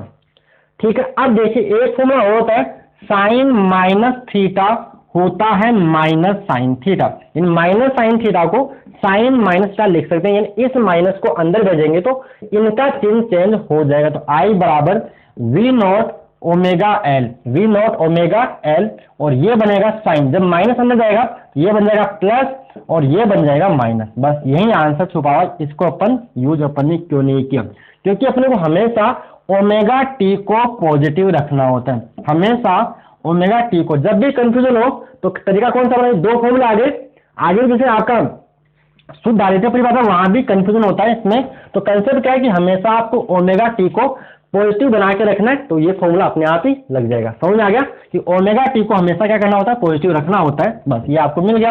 अब देखिए ये जो क्वांटिटी आई बराबर आई नॉट साइन ओमेगा टी ऐसा कुछ आ रहा है, तो ये आई नॉट एक तरह से करंट, तो यहाँ पे देखिए पहला अपना आंसर मिलने वाला है परिपथ धारा का ताक्षणिक मान, तो ये आपको पहला आंसर मिल गया, ये धारा का ताक्षणिक मान है। देखिए यहाँ पे इसको मैं लिख रहा हूँ वी नॉट यानी आई नॉट बराबर में लिख रहा हूँ वी नॉट बटे में ओमेगा एल लिख रहा हूँ। तो ये क्या हो गया आपका, ये धारा, ये होता है धारा का शिखर मान, ये क्या हो गया, धारा का शिखर मान है, धारा का शिखर मान है। ठीक है, यहाँ पे अब देखिए आई बराबर वी बटे आर से तुलना करने पर, ओम के नियम से तुलना करने पर ये जो क्वांटिटी है वो एक तरह से प्रतिरोध है, तो यहाँ पे इसको बोलते हैं एक्सएल, क्या बोलते हैं, एक्सएल बराबर ओमेगा एल, इसको बोलेंगे अपन क्या बोलेंगे, प्रेरकीय, क्योंकि यहाँ प्रेरकता कुलने लगी है, तो इसका यहाँ इस टाइम जो प्रतिरोध होगा उसको बोलते हैं प्रेरकीय प्रतिरोध, प्रेरकीय प्रतिरोध इसको बोलेंगे। ठीक है, इंडक्टिव कैपेसिटेंस को बोलते हैं। तो यहां से आपको पहला आंसर लिखना पड़ेगा धारा का ताक्षणिक, धारा का जो इसने आंसर जैसा बोला है धारा का ताक्षणिक मान। तो धारा का ताक्षणिक मान आपको मिलेगा, धारा का ताक्षणिक मान आपको मिलेगा कितना, I बराबर I note sine omega T minus pi by 2। ये वाला हो गया आपका करंट धारा का ताक्षणिक मान आपको मिल गया है। दूसरा क्या बताना है, धारा का परिपथ का प्रतिघात। तो परिपथ का प्रतिघात, परिपथ का प्रतिघात, तो परिपथ का प्रतिघात कितना हो गया, तो ये एक्सएल है, तो एक्सएल होता है omega into L, omega into L, ये रहा प्रतिघात आपको। तो आप एक्सएल को 2 पाई एफ इंटू एल बोल सकते हो, 2 पाई एफ इंटू बोल सकते हो। अब देखिए डीसी के लिए, दिस धारा के लिए, दिस्ट धारा के लिए थोड़ा सा कर दीजिए काम, दिस धारा के लिए, दिस्ट धारा के लिए फ्रीक्वेंसी कितनी होती है, वो 0 होती है। तो उसके लिए एक्सएल का मान 0 होता है, यानी आपका प्रेरकत्व है वो दिस धारा के लिए 0 प्रतिरोध उत्पन्न करता है, 0 यानी दिस धारा को अपनी ओर से अपने में से बहने देता है। यहीं पर मान लो आपकी उच्च आवृत्ति की प्रत्यावर्ती धारा, उच्च आवृत्ति की प्रत्यावर्ती धारा के लिए मान लो एक्स का कुछ फाइनाइट वैल्यू होगी, तो ये उच्च आवृत्ति की प्रत्यावर्ती धारा को रोक देता है, मतलब उसको रोक देगा, अवरुद्ध कर देगा। ठीक है, अब धारा का तीसरा लिखना, धारा का शिखर मान। जितना पूछा उतनी बातें मैं यहाँ पे बोल रहा हूँ पेपर के हिसाब से। धारा का शिखर मान पूरा देखना है तो रिविजन वीडियो देख लीजिए, या फिर रिविजन वीडियो देख लीजिए इसके लिए पूरा, और लेक्चर भी पढ़ा है चैप्टर 10 की प्रश्न जाएगा, आप लेक्चर पूरा भी देख सकते हो। धारा का शिखर मान देखना है, धारा का शिखर मान निकाल लिया अपन ने, ये रहा, ये आई नोट है। तो आई नोट बराबर कितना होगा, वी नोट बटे में ओमेगा एल, ये हो गया धारा का शिखर मान। इतना यहाँ पे पूछा था। आगे तो ग्राफ बना रहा है, शुद्ध प्रेरकत्व परिपथ के लिए शक्ति आरेख आपको बनाना है। सारी बातें मैंने यहाँ नहीं की है, जितना सवाल में पूछा है उन्हीं 3 बातों की मैंने यहाँ पे बात की है, डिटेल से बात यहाँ पे नहीं करूंगा। समझ में आ गया? चाहिए बोर्ड एग्जाम में जितना पूछता है उतना ही लिखिए, जो जो बातें पूछिए, सेलेक्टेड चीजें। ठीक है, ये फॉर्मूले नोट कर लेना, और नोट कर आराम से इसको आप नोट कर सकते हो एग्जाम में, क्योंकि टाइम का भी ध्यान रखना होता है। 3 घंटे पेपर भी पूरा करना होता है, कहीं ज्यादा चक्कर में कहीं आगे वाला मत छोड़ दिया करो। सबसे पहले पेपर ध्यान से पढ़ लिया करो, जो उसको वो लिखा होता है, जो उसके निर्देश है कि कितने सवाल आने वाले हैं, कितने पेज है, कोई पेज में कोई सवाल गायब तो नहीं है ना, कहीं पढ़ा नहीं बीच में सवाल पेज में से चिपक के आगे चला 20 सवाल छूट गया, लास्ट में पता नहीं चला। तो ऐसी गलती आपको नहीं करनी है। इस बार देखो सवाल में से 23 आने, ठीक है, लेकिन एक बार निर्देश ध्यान से पढ़ लेना। इस बार पैटर्न चेंज है, पिछली बार पैटर्न इस बार नहीं, ये आपको पता होगा। नहीं पता है तो अब मेरा ब्लू प्रिंट का वीडियो पड़ा है, उसमें सब कुछ बता रखा है, कौन से चैप्टर से कौन सा सवाल आएगा, कैसा आएगा, वो सारी बातें उसने ढंग से बता रखी है। ब्लू प्रिंट के नाम से एक लेक्चर पढ़ा है, प्लेलिस्ट में, इसके प्लेलिस्ट में जाकर आप चेक करोगे तो ब्लू प्रिंट के नाम से एक प्लेलिस्ट बनी हुई है। ठीक है, चले आगे। अभी तो इसका ग्राफ और बनाना है, अभी तो ग्राफ बनाते हैं, इसको अब कर देते हैं। समझ में आ गया ऐसा क्यों किया, फॉर्मूला वही नहीं लगाया, यही क्यों लगाया, सारी बातें अपन यहाँ पे कर ली है। चलिए नेक्स्ट, अब आपको बनाना है ग्राफ। तो ग्राफ के लिए देखते जाइए कैसे कैसे बनेगा। तो देखिए आपके पास वोल्टेज का समीकरण क्या है, V बराबर V not sine omega T है, और करंट का समीकरण आपके पास है, एक बार करंट का समीकरण आपके पास है I बराबर I not sine omega T minus pi by 2। यहाँ उस पावर की बात करूं तो शक्ति जो होती है, शक्ति होती है P बराबर वी आई, P बराबर वी आई यहाँ पे होती है, P बराबर वी आई यहाँ पे होती है। अगर शक्ति का मैं मान निकालूं तो निकाल भी सकते हैं, वैसे जरूरत है, चलो शक्ति के बारे में बात कर रहा है तो शक्ति के लिए यहाँ पे वापस शक्ति को निकाल देते हैं। तो शक्ति होती है पावर, तो पावर होती है V इंटू आई, तो V इंटू आई क्या आएगा यहाँ से, V not sine omega t, और आई क्या यहाँ पे, I not sine omega T minus pi by 2 आएगा। और इसको अपन चाहे तो V not sine omega t, और आई नॉट इसको अपन cos omega T minus cos omega t, यहाँ से समझ गया ना, इसको आप माइनस बाहर लेके pi by 2 minus omega T कर सकते हो। तो यहाँ से आपको minus sine omega T minus cos omega T, sine 90 में चला गया तो माइनस का cos, minus cos omega T आपको यहाँ से मिल जाएगा। तो माइनस आ जाएगा बाहर, तो ये आएगा क्या आएगा, कोस ओमेगा टी। तो इसको आप बोल सकते हो minus V naught I not sine omega T into में कोस ओमेगा टी। अब देखिए एक फॉर्मूला होता है साइन 2a बराबर होता है 2 साइन a कोस a, एक फॉर्मूला होता है। तो क्या करो आप इसको ऊपर नीचे क्या कर दो, 2 से गुणा कर दो, 2 से भाग दीजिए। तो ये 2 साइन a, ये 2 साइन a कोस a बन जाएगा। तो आप इसको p बराबर minus V naught I naught into में साइन 2 ओमेगा t बटे में 2 लिख सकते हो इस वाले फॉर्मूले से। भाई ये a मान लीजिए, तो ये आपका बन गया। तो ये तो शक्ति का फॉर्मूला आ गया, लेकिन ये कौन सी शक्ति है, ये तात्क्षणिक शक्ति है। आपको एवरेज निकालना है, तो एवरेज पावर जो आती है वो 0 आएगी।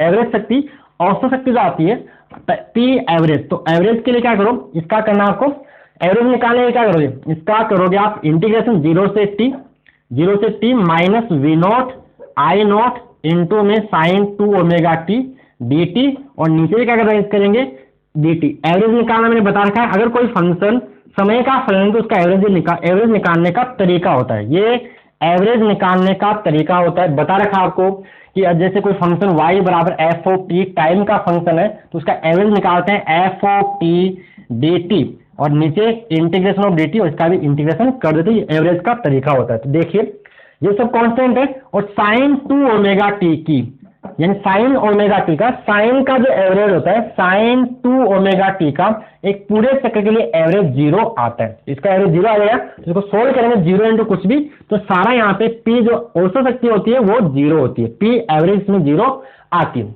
लेकिन यहाँ अपने से ग्राफ भी पूछे, ये पावर में आपको, तो पावर निकाला कुछ नहीं, पी बराबर वी इंटू विभांतर इंटू धारा करके, बस खत्म। ठीक है, समझ आ गया। ये एवरेज निकाला, एवरेज 0 आता है। एवरेज क्या आता है, 0 आता है, यानी इसमें शक्ति हानि नहीं होती है। चलिए अब बनाएंगे ग्राफ। क्या बनाएंगे, इसका आप नोट करना तो नोट कीजिएगा। ओके, अब देखिए ग्राफ, शक्ति का ग्राफ अपन बनाने वाले हैं। तो पहले देखिए वो ग्राफ हम बनाते हैं साइन वाला। तो यहाँ क्या खींचना है, वही वाई एक्स, यहाँ क्या खींचना है आपको एक्स एक्स, और यहाँ आप ओमेगा टी लीजिए, यहाँ पे ओमेगा टी आप ले लीजिए, यहाँ आप ले लीजिए आई व वी, और पावर भी यहीं पे चलेगा। तो पहले आप ग्राफ बनाइए किसका, पहले आप ग्राफ बना दो।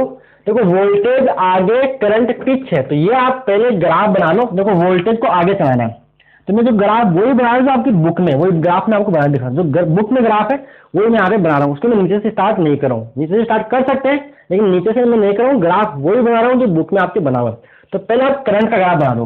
तो मान लीजिए ये आपके पास करंट का ग्राफ है 0 से 360 डिग्री में, और वोल्टेज है वो करंट, देखो करंट वोल्टेज से 90 डिग्री पीछे, तो वोल्टेज करंट से 90 डिग्री आगे होगा।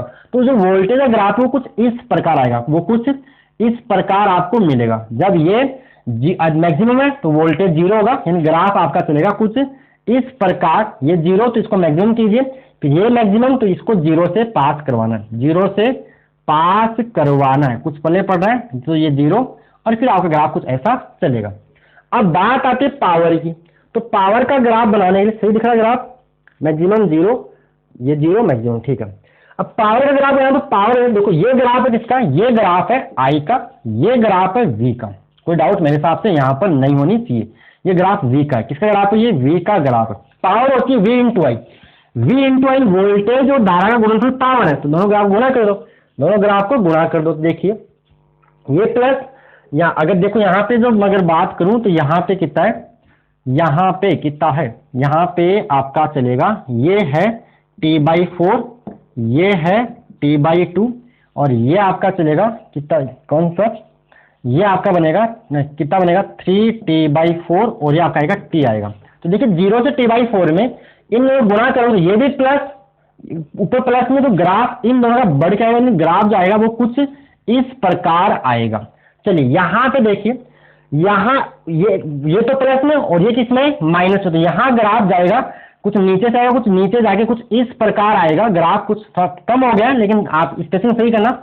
और यहाँ पे फिर देखिए, यहाँ जो ग्राफ है ये भी माइनस में और ये भी माइनस में, तो ग्राफ चलेगा ऐसे ऊपर, माइनस माइनस गुणा करोगे तो क्या आएगा, प्लस आएगा, तो ग्राफ जाएगा ऊपर से ऐसे आके, ग्राफ कुछ इस प्रकार आपका चलता है।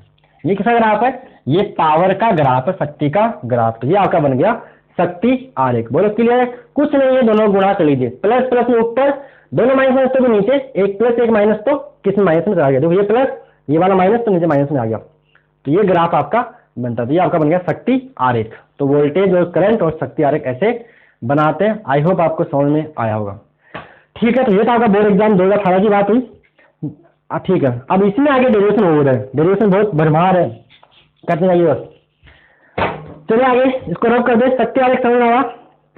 फिर भी डाउट हो तो एक बार बुक का डायग्राम देखना, बुक का डायग्राम देखना, और फिर भी कोई डाउट हो तो कमेंट बॉक्स में कमेंट करके आप पूछ लेना, ठीक है। फिर भी डाउट हो तो स्पेशली मेरे से फोन नंबर लेके फोन पे बात आप कर सकते हो, अगर डाउट है तो मैं दे दूंगा आपको, ठीक है। अगर डाउट है तो फोन पे आप पूछ लेना, ओके।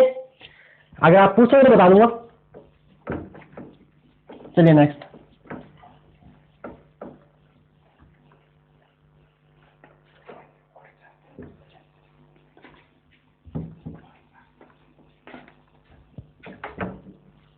चलिए आगे बढ़े, तो आगे है दूसरा डेरिवेशन, नेक्स्ट डेरिवेशन, वो भी डेरिवेशन ही है, उसको इन लोगों को सोल्व करना पड़ेगा। तो देखिए नेक्स्ट सवाल क्या आपका, अर्धशक्ति बिंदु आवर्ती से क्या अभिप्राय है।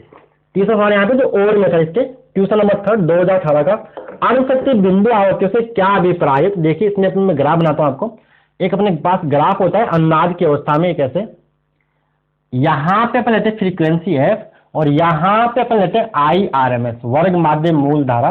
वैसे ग्राफ आता है, कुछ ग्राफ होता है वो इस प्रकार का ग्राफ आता है, और ये जो है वो होता है IRMS मैक्सिमम, IRMS मैक्सिमम अधिकतम धारा होती है। और इस जो आवृत्ति को बोलते हैं अपन, ये इस आवृत्ति को बोलते हैं FR रेजोनेंट फ्रीक्वेंसी अनुनादी आवृत्ति बोलते हैं। और इस अनुनादी आवृत्ति के दो बिंदु होते हैं, एक बिंदु मान लीजिए यहाँ पे, इसको A बोल दीजिए, और एक यहाँ होता है बिंदु B।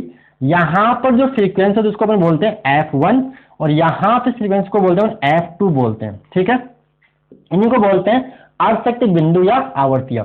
और यहाँ इनके ऊपर धारा का जो मान होता है वो होता है IRMS मैक्सिमम मान का 1/√2, यही होती है आपकी अर्धशक्ति बिंदु आवर्तियां। अर्धशक्ति बिंदु यहाँ पे जो धारा का मान है वो अधिकतम मान का 1/√2 होता है, इसी को बोलते हैं अर्धशक्ति बिंदु आवर्तियां। तो क्या लिखोगे कि अनुनादी आवर्ती के दोनों ओर दो आवर्तियां या दोनों दो बिंदु या आवर्तियां जिन पर परिपथ में प्रवाहित धारा अधिकतम धारा की 1/√2 में परिपथ की शक्ति आधी रह जाती है, अर्धशक्ति बिंदु या आवर्तियां कहलाती है। ये परिभाषा आपको लिखनी थी, ठीक है। अब आगे आते हैं इसमें, नेक्स्ट पूछा, क्या एक एलसीआर श्रेणी परिपथ के लिए बैंड चौड़ाई ज्ञात करने का व्यंजक प्राप्त कीजिए। फिर आगे बोला है प्रत्यय धारा व आवर्ती के मध्य वक्र में अर्धशक्ति बिंदु आवर्तियों को दर्शाइए। जो ग्राफ आपने पहले बना दिया, फायदेमंद होगा पहले बनाना, क्योंकि इस चीज से अपन बीटा डेरिवेशन निकालेंगे। तो बीटा क्या होता है, इस चीज को बीटा बोलते हैं, यहां से ये जो दूरी है इसको अपन बीटा बोलते हैं, यानी अर्धशक्ति आवर्तियों के मध्य आवर्ती अंतराल को क्या बोलते हैं, बीटा बोलते हैं। यहां से बीटा आता है, बीटा होता है F2 माइनस F1। तो यहां अपन बीटा का डेरिवेशन करने वाले हैं। तो देखिए यहाँ पे बीटा का डेरिवेशन करने के लिए क्या होता है, ये चीज आपको काम में लेने की कि जो धारा है, जो अधिकतम धारा की जो धारा होती है वो अधिकतम धारा की IRMS मैक्सिमम की, अधिकतम धारा की IRMS मैक्सिमम की √2 गुना होती है। बस अगर ये आपको पता है तो अगर आपने ये लिख लिया तो आपका डेरिवेशन अगर एक बार स्टार्ट हो गया तो गलत हो ही नहीं सकता। अब IRMS क्या होता है, तो ये होता है VRMS बटे में Z आता है। और यहाँ पे क्या आएगा, अधिकतम धारा क्या होता है अनुनाद पे, तो VRMS बटे में Z आएगा, लेकिन Z का मान मिनिमम होगा। और अनुनाद की अवस्था में Z मिनिमम का मान केवल R के बराबर, प्रतिरोध के बराबर होता है। तो यहाँ पर √2 इंटू में R आएगा, VRMS से VRMS कर जाएगा, तो क्या बनेगा 1/Z बराबर 1/√2 इंटू में R आएगा। तो आप इसको Z बराबर √2R बोल सकते हो। अब Z क्या होता है, तो Z होता है आपका क्या, प्रतिबाधा, फॉर्मूला होता है उसका R² plus XL minus XC का होल स्क्वायर वर्गमूल के अंदर बराबर क्या आता है, बराबर √2 इंटू में R आता है। यहाँ से मिल गया, अब करना कुछ नहीं है, यहाँ वर्ग है, यहाँ क्या कर दीजिए आप, इसका वर्ग हटा दीजिए, इधर इसका वर्गमूल हटा दो, इधर क्या हो जाएगा, वर्ग हो जाएगा। तो मिलेगा यहाँ से आपको R² plus XL minus XC का होल स्क्वायर बराबर, वर्ग करोगे तो यहाँ √2 का वर्ग हो जाएगा 2, और R का वर्ग R² बन जाएगा, ये R² इधर आएगा तो बन जाएगा XL माइनस XC का whole square 2R² minus R², तो मिलेगा XL माइनस XC का होल स्क्वायर बराबर केवल R² आएगा। तो यहाँ से एक्सएल माइनस एक्ससी को आप बोल सकते हो, यहां से वर्ग हटाओगे तो इधर लग जाएगा वर्गमूल, यानी प्लस माइनस वर्गमूल के अंदर आर स्क्वायर, तो एक्सएल माइनस एक्ससी आपको मिलेगा प्लस माइनस आर। जानते हो एक्स स्क्वायर बराबर 16 करते थे तो आप एक्स बराबर प्लस माइनस रूट 16 लिखते हो, एक्स बराबर प्लस माइनस 4 आता था। द्विघात समीकरण जितने घात उतने हल होते हैं, ठीक है, ऐसा यहाँ भी करेंगे, वही बात है यहाँ पे। अब देखिए एक्सएल क्या होता है, तो एक्स होता है ओमेगा एल और एक्ससी क्या होता है 1/ओमेगा c होता है, बराबर प्लस माइनस आर आएगा, ठीक है। अब देखिए दो बिंदु यहाँ पे है, तो देखिए एक बिंदु ए है और एक बिंदु बी है। तो बिंदु ए के लिए यहां जो फ्रीक्वेंसी वो f1 है, तो इस फ्रीक्वेंसी f1 के संगत जो आवृत्ति है, कोणीय आवृत्ति, उसको अपन ओमेगा 1 मान लेते हैं। तो यहां पे बनेगा ओमेगा 1 इंटू एल माइनस 1/ओमेगा इंटू सी बराबर करना है माइनस आर। क्या समझोगे कि जो एफ आर है f1 है वो एफ आर के पीछे, तो यहाँ माइनस ले लीजिए। ये पीछे मतलब क्या करिए, समझाएंगे बोलो कि इसके पीछे रह गया, तो इसको आप माइनस मान लीजिए, इसको आप समीकरण नंबर 1 बोलो। अब बिंदु बी के लिए फ्रीक्वेंसी कुछ और होगी, आवर्ती कुछ और होगी, तो यहाँ पे आवर्ती f2 है और इस f2 आवर्ती के संगत कोणीय आवर्ती ओमेगा 2 मान लेते हैं। तो यहाँ पे बन जाएगा ओमेगा 2 इंटू एल माइनस 1/ओमेगा 2 इंटू सी बराबर प्लस आर। समीकरण नंबर 2 आएगा। अब एक बार क्या करना है, एक बार समीकरण 1 और 2 को जोड़ देना है और दूसरी बार समीकरण 2 में से समीकरण 1 को घटा देना, आपका काम हो जाएगा। तो पहले क्या करेंगे, समीकरण 1 व समीकरण 2 को जोड़ने पर पूरा लिख देना।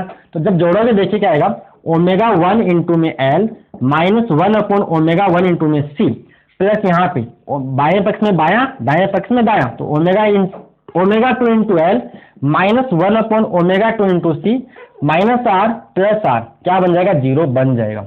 अब देखिए omega 1 into L omega 2 into L, यानी यहाँ इन दोनों से एल अपन कॉमन निकाल सकते हो, तो यहाँ पे ओमेगा 1 प्लस ओमेगा 2 आप बोल सकते हो, माइनस 1/ओमेगा सी माइनस 1/ओमेगा 2 इंटू सी, तो इन दोनों से आप माइनस 1/c बाहर ले सकते हो, तो यहाँ बनेगा 1/ओमेगा 1 प्लस 1/ओमेगा 2 बराबर क्या आएगा, बराबर 0 आएगा। तो यहाँ से जब सोल्व करोगे तो एल ओमेगा 1 प्लस ओमेगा 2, ठीक है, और यहाँ से अब लेना आपको एलसीएम, तो क्या आएगा एलसीएम, यहाँ से ओमेगा 2 प्लस ओमेगा 1 और नीचे ओमेगा 1 इंटू ओमेगा 2 बराबर 0 चल रहा है। तो यहाँ से ध्यान से देखिए इन दोनों से ओमेगा 1 प्लस ओमेगा 2 फिर से कॉमन आ जाएगा, तो यहाँ बचेगा एल और यहाँ बचेगा minus 1/c omega 1 into omega 2 बराबर 0, ये जाएगा 0 के पाले में नीचे, तो ये बनेगा simple L minus 1/c omega 1 into omega 2 बराबर 0। तो यहाँ से आप एल बराबर c ओमेगा 1 इंटू ओमेगा 2 बोल सकते हो, तो यहाँ से आपको 1/ओमेगा 1 इंटू ओमेगा 2 की वैल्यू एल सी मिल जाएगी। सी को इधर गुणा कर दिया, आप इसको समीकरण नंबर 3 बोल दीजिए। यहाँ तक कोई परेशानी मेरे हिसाब से नहीं है, ठीक है। अब क्या करना है, एक बार समीकरण 1 में 1 और 2 को जोड़ दिया, दूसरी बार समीकरण 2 में से समीकरण 1 को घटा देना है। समीकरण 2 में से समीकरण 1 को घटाने पर, तो देखिए इसमें से इसको उठाओगे तो क्या आएगा, देखिए ओमेगा 2 इंटू एल माइनस 1/ओमेगा 2 इंटू सी में से घटाना, तो ब्रेक लगा दीजिए, माइनस इसको उठाना है तो क्या आएगा ओमेगा 1 इंटू एल माइनस 1/ओमेगा 1 इंटू सी, ब्रेकेट लगा देना, इससे चिन्ह कोई गलती नहीं हो, या तो यहाँ माइनस और यहाँ प्लस आएगा। अगर सीधा करते हो तो आपकी मर्जी जैसा आप करने चाहो। तो यहाँ क्या आएगा, देखिए आर में से माइनस आर माइनस आर, तो बन जाएगा प्लस, तो यहाँ से देखिए ये माइनस अंदर जाएगा तो ये बनेगा माइनस, तो इन दोनों से एल आ जाएगा कॉमन, तो यहाँ इसके बाद में आगे ऊपर लिखता हूँ, तो देखिए यहाँ से एल कॉमन आ जाएगा, ओमेगा 2 माइनस ओमेगा 1 बचेगा, यहाँ पे ओमेगा 2 माइनस ओमेगा 1 बचेगा। यहाँ देखिए माइनस 1/ओमेगा 2 इंटू सी, ये बन जाएगा माइनस प्लस यानी प्लस 1/ओमेगा 1 इंटू में सी। तो यहाँ से आप क्या करो, यहाँ से आप सी को कॉमन निकाल लीजिए, सी को कॉमन निकाल लो, तो ये तो है प्लस का, तो ये बनेगा प्लस का 1/ओमेगा 1 और आगे माइनस का 1/ओमेगा 2 बराबर क्या आएगा, बराबर 2r आएगा। दिखाई दे रहा है वहां पे 2r लिखा है मैंने, यहाँ क्या लिखा है 2r लिखा है, r minus minus R plus R, R plus R 2r बन जाएगा। तो यहाँ से देखिए L omega 2 minus omega 1 plus 1/c, यहाँ एलसीएम लेंगे तो बन जाएगा ओमेगा 2 माइनस इसको इससे गुना, इसको इससे गुना, और नीचे दोनों गुना और कर दीजिए, बटे में आएगा ओमेगा 1 इंटू ओमेगा 2 बराबर क्या चल रहा है, बराबर 2r चल रहा है। तो यहाँ से देखिए अपने को चाहिए ओमेगा 2 माइनस ओमेगा 1, तो बीटा क्या होती है f2 माइनस f1, तो अपने को ओमेगा 2 माइनस ओमेगा 1 की वैल्यू यहाँ से निकाल लेनी चाहिए। तो ओमेगा 2 माइनस ओमेगा 1 यहाँ से कॉमन ले लो, तो अंदर बचेगा L बचेगा, और यहाँ पे बचेगा 1/c ओमेगा 1 इंटू ओमेगा 2, तो 1/c ओमेगा 1 इंटू ओमेगा 2। तो अपन यहाँ पे इसकी वैल्यू अपने पास पड़ी है साइड में, किसकी यहाँ पे पड़ी है, क्या आता है, ये L आता है।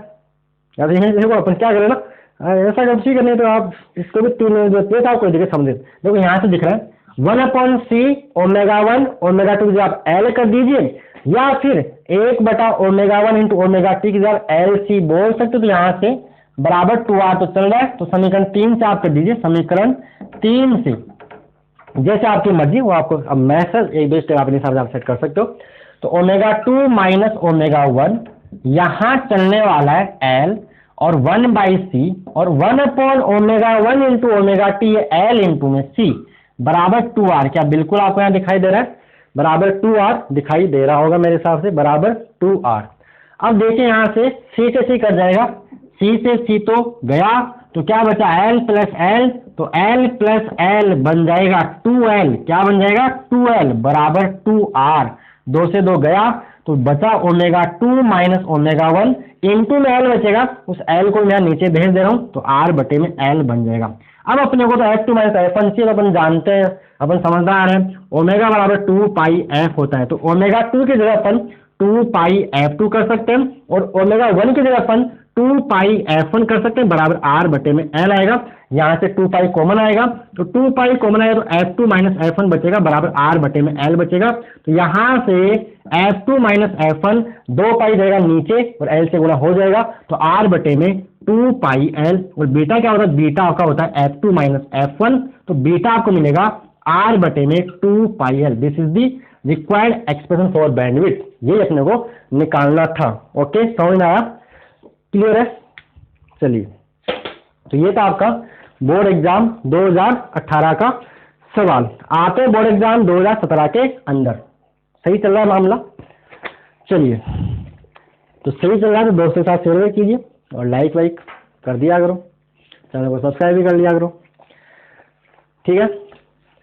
ओके, आते हैं बोर्ड एग्जाम 2017 के अंदर, यहाँ तक क्लियर है, समझ में आ गया। डेफिनेशन सही डालोगे आते ही गए तो, और आएगा बोर्ड एग्जाम 2021 के अंदर, ठीक है।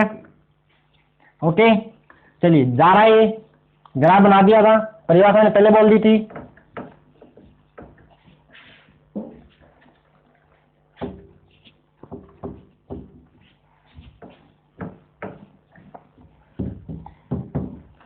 नेक्स्ट आते अपन बोर्ड एग्जाम 2017 के अंदर। अब कुछ नहीं बचा, अब तो बाकी हो गए, बस बाकी रिपीट सवाल तो उसको अपन सोल्व करेंगे नहीं। तो देखिए मार्कर थोड़ा चेंज कर देते अपन।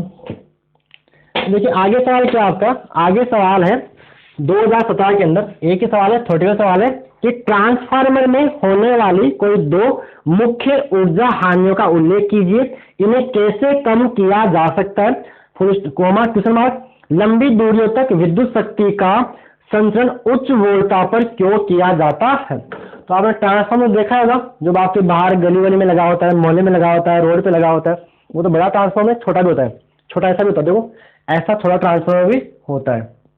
कुछ दिखाई दिया, इसके क्या क्या लग रहा है, ये जाला वाला लगा था ना, पड़ा है ना, ऐसा ये भी ट्रांसफार्मर ही, इसको ट्रांसफार्मर अपन बोलते हैं। और जो बाहर देखा वो भी ट्रांसफार्मर, दिखाई दे रहा है क्या कुछ, मैं देखता हूँ दिखाई दे रहा है नहीं दे रहा, ये दिखाई दे रहा होगा, ये होता है आपका, नहीं दिखाई दे रहा ढंग से, ऐसा आपने देखा होगा ना घर पे कहीं पे। चलो उसको छोड़िए, अपन एग्जाम में लिखना अपने को, प्रैक्टिकली बातें बाद में करेंगे अपन। जो ट्रांसफॉर्म होने वाली कोई दो मुख्य ऊर्जा हानि का उल्लेख कीजिए। देखो पहले जो हानि आती है वो कोई भी दो लिख दीजिए, आपको बताइए चार देखिए। पहले आती है तामर हानि, क्या आती है, तामर हानि। तो देखिए होता है क्या, जो मतलब ट्रांसफॉर्मर की प्राथमिक व द्वितीय कुंडली में धारा प्रवाहित होती है, क्या धारा प्रवाहित होती है, तो इसमें क्या होता है, धारा प्रवाहित होगी तो जो कुंडलियां तांबे के तारों में उष्मा उष्मा उत्पन्न होती है। कैसी उष्मा? H बराबर I²R T उत्पन्न होती है, जिससे ऊर्जा का क्षय होता है। यहाँ की जो कुंडलियां है वो किससे बनी? तांबे से, तांबे के तार से बना रखी आपने। जो ऊर्जा में उसमें करंट बहेगा तो उष्मा के रूप में क्या होगी, मतलब ऊर्जा उष्मा के रूप में हानि होती है, जिससे क्या होती है? ऊर्जा क्षय होती है। एग्जाम में क्या लिखोगे कि जब ट्रांसफार्मर की प्राथमिक व द्वितीय कुंडली में धारा प्रवाहित होती है तो कुंडली में उष्मा ब्रैकेट में H बराबर I²RT उत्पन्न होती है, जिससे उस ऊर्जा क्षय होती है। ऊर्जा क्षय होती है। अब इसको कम करना है, तो इसको कम करने के लिए अपन क्या करते हैं? इसको कम करने के लिए तांबे के मोटे तार की कुंडलियों का उपयोग, तांबे के मोटे मोटे तार की कुंडलियां उपयोग करते हैं ना। इसको कम करने के लिए तांबे के मोटे तार की कुंडलियों क्या करोगे? कुंडलियां तांबे के मोटे तार का उपयोग करते हैं। ये होगी पहली हानि। दूसरी आती है सेटिल हानि। क्या आती है? सेटिले हानि, सेटिले हानि। तो देखिए होता क्या है, आपकी जब प्राथमिक कुंडली में जो एसी प्रवाहित होती है, एसी की डायरेक्शन चेंज होती है, प्लस माइनस, जिसकी वजह से करंट से क्या बनती है? चुंबक क्षेत्र बनता है। तो चुंबकीय क्षेत्र की चाबी परिवर्तित होती है, यानी जो अभी क्रोड है वो बार बार चुंबकित और विचुंबकित होती रहती है। तो उसमें क्या होता है? हानि, मतलब विचुंबकित और चुंबकित होने पर ऊर्जा की हानि होती है। क्या होती है? ऊर्जा की हानि होती है। उसको बोलते हैं अपन सेटिले, इसे सेटिले हानि कहते हैं, सेटिले हानि कहते हैं। इसको कम करने के लिए क्या करते हैं? इसको कम करने के लिए नरम लोहे की आयताकार पट्टियों का उपयोग करते हैं, क्योंकि नरम लोहे के लिए BH वक्र का क्षेत्रफल कम होता है। BH वक्र आपने पढ़ के आए हो, BH वक्र का क्षेत्रफल भी कम होता है। तो जिसके लिए जिस पदार्थ के लिए BH वक्र का क्षेत्रफल कम होता है, उसके लिए ऊर्जा हानि भी कम होती है। क्योंकि ऊर्जा हानि जितना ज्यादा BH वक्र का क्षेत्रफल होता है उतनी ऊर्जा की हानि होती है। इसको कम करने के लिए अपन नरम लोहे का उपयोग करते हैं। और आजकल एक और मेटल यूज करते हैं, परमेलोय। क्या बोलते हैं? परमलोय। ये होता है आपका, इसमें एक मिश्र आता है, उसमें यानी 22% होता है फेरस और 78% इसके अंदर होता है निकिल होता है। ये भी इसको अपन यूज करते हैं। आगे आप चाहो तो भंवर धारा हानि भी कर सकते हो। भंवर धारा 2 ही पूछी थी, तीसरा भंवर धारा हानि भी कर सकते हो। इसमें क्या होता है देखिए भाई, देखो इसमें क्या होता है, करंट चेंज होगा बार बार, तो उससे चुंबकीय फ्लक्स बनेगा, और चुंबकीय फ्लक्स बनेगा तो उसमें क्या होगी? क्रोड के अंदर भंवर धारा उत्पन्न हो जाती है, जिससे भी उष्मा के रूप में ऊर्जा की हानि होती है। इसको कम करने के लिए अपन पटलिस क्रोड को यूज करते हैं, जहां अपने को एक मोटी पट्टी की जगह पर बहुत सारी छोटी छोटी पट्टियों को एक के ऊपर एक रखकर पटलिस क्रोड बनाते हैं। तो पटलिस क्रोड का यूज करते हैं अपन यहाँ पे। तीसरा, अगर ये तीन हो गए, चौथा चाहो तो यहाँ पे आप एक और इसमें कौन सा आप लिखोगे?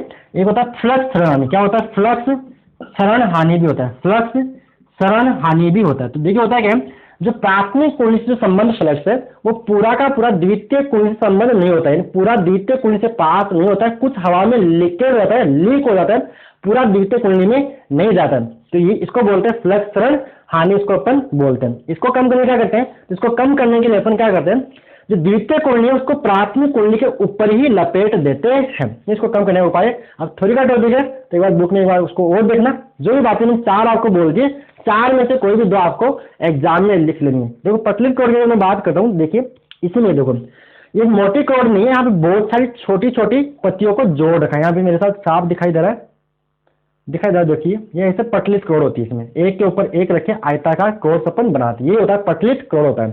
तो ये है। अब बाकी आप थोड़ा तो कोई भी 2 लिखनी थी। आगे इसमें बोला है कि लंबी दूरियों तक विद्युत शक्ति का संचरण उच्च वोल्टता पर क्यों किया जाता है? देखिए हाई वोल्टेज पर देखो क्या होता है, हाई वोल्टेज पर पावर का लॉस कम होता है, पावर कम उसमें जो आपकी शक्ति की हानि कम होती है, इसलिए उसको अपन हाई वोल्टेज पर संचरित करते हैं। कैसे? जैसे मान लीजिए आपको जिस लाइन में करंट भेजना है उसका प्रतिरोध आप RC मान लीजिए, और इसमें शक्ति आनी होगी, शक्ति आने का फॉर्मूला होगा PC बराबर I² इंटू RC।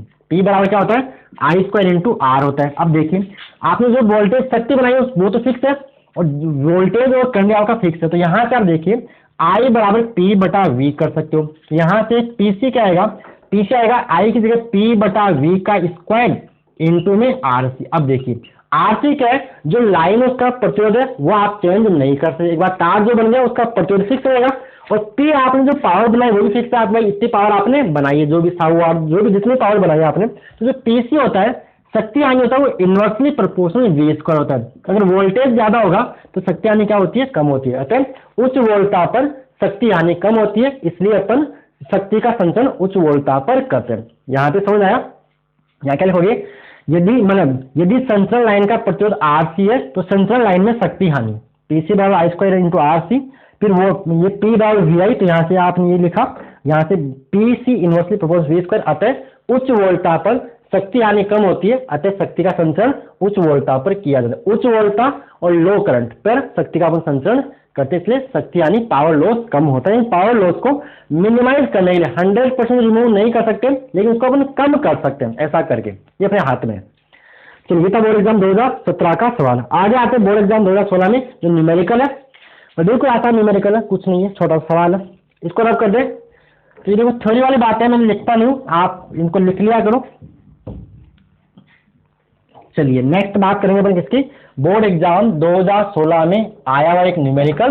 तो न्यूमेरिकल क्या है कि एक विद्युत बल्ब 220 वोल्ट यानी V का मान दे रखा है 220 वोल्ट दे रखा है, आपूर्ति पर 100 वाट शक्ति देने के लिए बनाया गया, जो पावर दे रखी है 100 वाट उसकी दे रखी है। ठीक है, तो पूछा क्या है, स्रोत की शिखर वोल्टता ज्ञात कीजिए। तो देखिए मैंने आपको पहले बताया होगा, जो भी आपके एसी के उपकरण है, प्रत्यावर्तक के जो उपकरण है, उसके ऊपर जो वोल्टेज और करंट का मान लिखा होता है, तो कौन सा होता है, वो आरएमएस मान होते हैं। कौन उनके ऊपर लिखे हुए जो मान होते हैं, जैसे 60 वाट 220 वोल्ट, तो वो आरएमएस मान है, वर्ग माध्य मूल मान। तो ये जो आपको वोल्टेज दे रखा है वो वी आरएमएस है। ये क्या आपका वी आरएमएस आपको दे रखा है 220 वोल्ट। घुमा चला के बात वही पूछे जो आप जानते हो, वी आरएमएस देखा और क्या पूछा है, वी नॉट पूछा है। वी नॉट का मान आपको निकालना आप जानते हो, वी आरएमएस बराबर क्या होता है, वी नॉट बाई √2, और आप जानते ही हो यहां से वी नॉट क्या आएगा, √2 इंटू में वी आरएमएस आएगा शिखर वोल्टता। शिखर वोल्टता ये पूछना चाहता है, शिखर वोल्टता इसमें से पूछना चाहता है, तो वी नॉट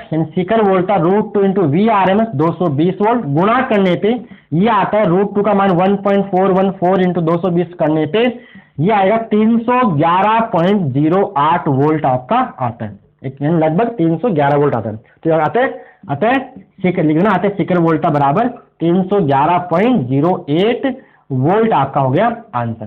तो काम की बात यहाँ पे क्या है कि जितने भी एसी के उपकरण है उनके ऊपर वोल्टेज और करंट, धारा और वोल्टा के लिखे हुए मान आरएमएस मान होते हैं। अभी कोई सवाल है, एसी का सवाल है और वहां पे मेंशन है कि कौन सा वोल्टेज है कौन सा करंट है, तो उसका आपको आरएमएस मान लेना है। एसी का सवाल है, प्रत्यावर्तक या न्यूमेरिकल है, और वहां पर वोल्टेज करंट और शक्ति के बारे में लिखा हुआ नहीं है, कौन सी शक्ति शिखर है या औसत है कौन सी, तो वहां पर आपको उसको वर्ग माध्य मूल मान लेना है। ठीक है, ये मैंने काम की बात आपको बता दी। नेक्स्ट है बोर्ड एग्जाम 2015 के अंदर। तो 2015 का पहला सवाल तो बता दिया कि प्रत्यावर्तक धारा के पूर्ण चक्र के लिए धारा का औसत मान लिखे तो क्या होता है, 0 होता है। क्यों लिखना है, ड्राइव नहीं करना है, लिखिए, पूरा नहीं पूछा है कि आप डायरेक्शन कर दो, ठीक कर दो, कोई बात नहीं, टाइम खराब होगा। क्या आएगा, 0 आएगा। आगे आपका है match the column, column match करने का सवाल है, तो इसको मैं मैच करवाता हूँ आपको। चलिए ठीक है यहाँ तक, ओके। तो देखिए आगे बोर्ड एग्जाम 2015 आपका बना हुआ है, तो जल्दी से आप फटाफट से देख लिए, और मैं थोड़ा सा यहाँ पे बनाता हूँ, तो आप अगर बना हुआ है तो आप स्किप करके 1-2 सेकंड आगे बढ़ा सकते हो।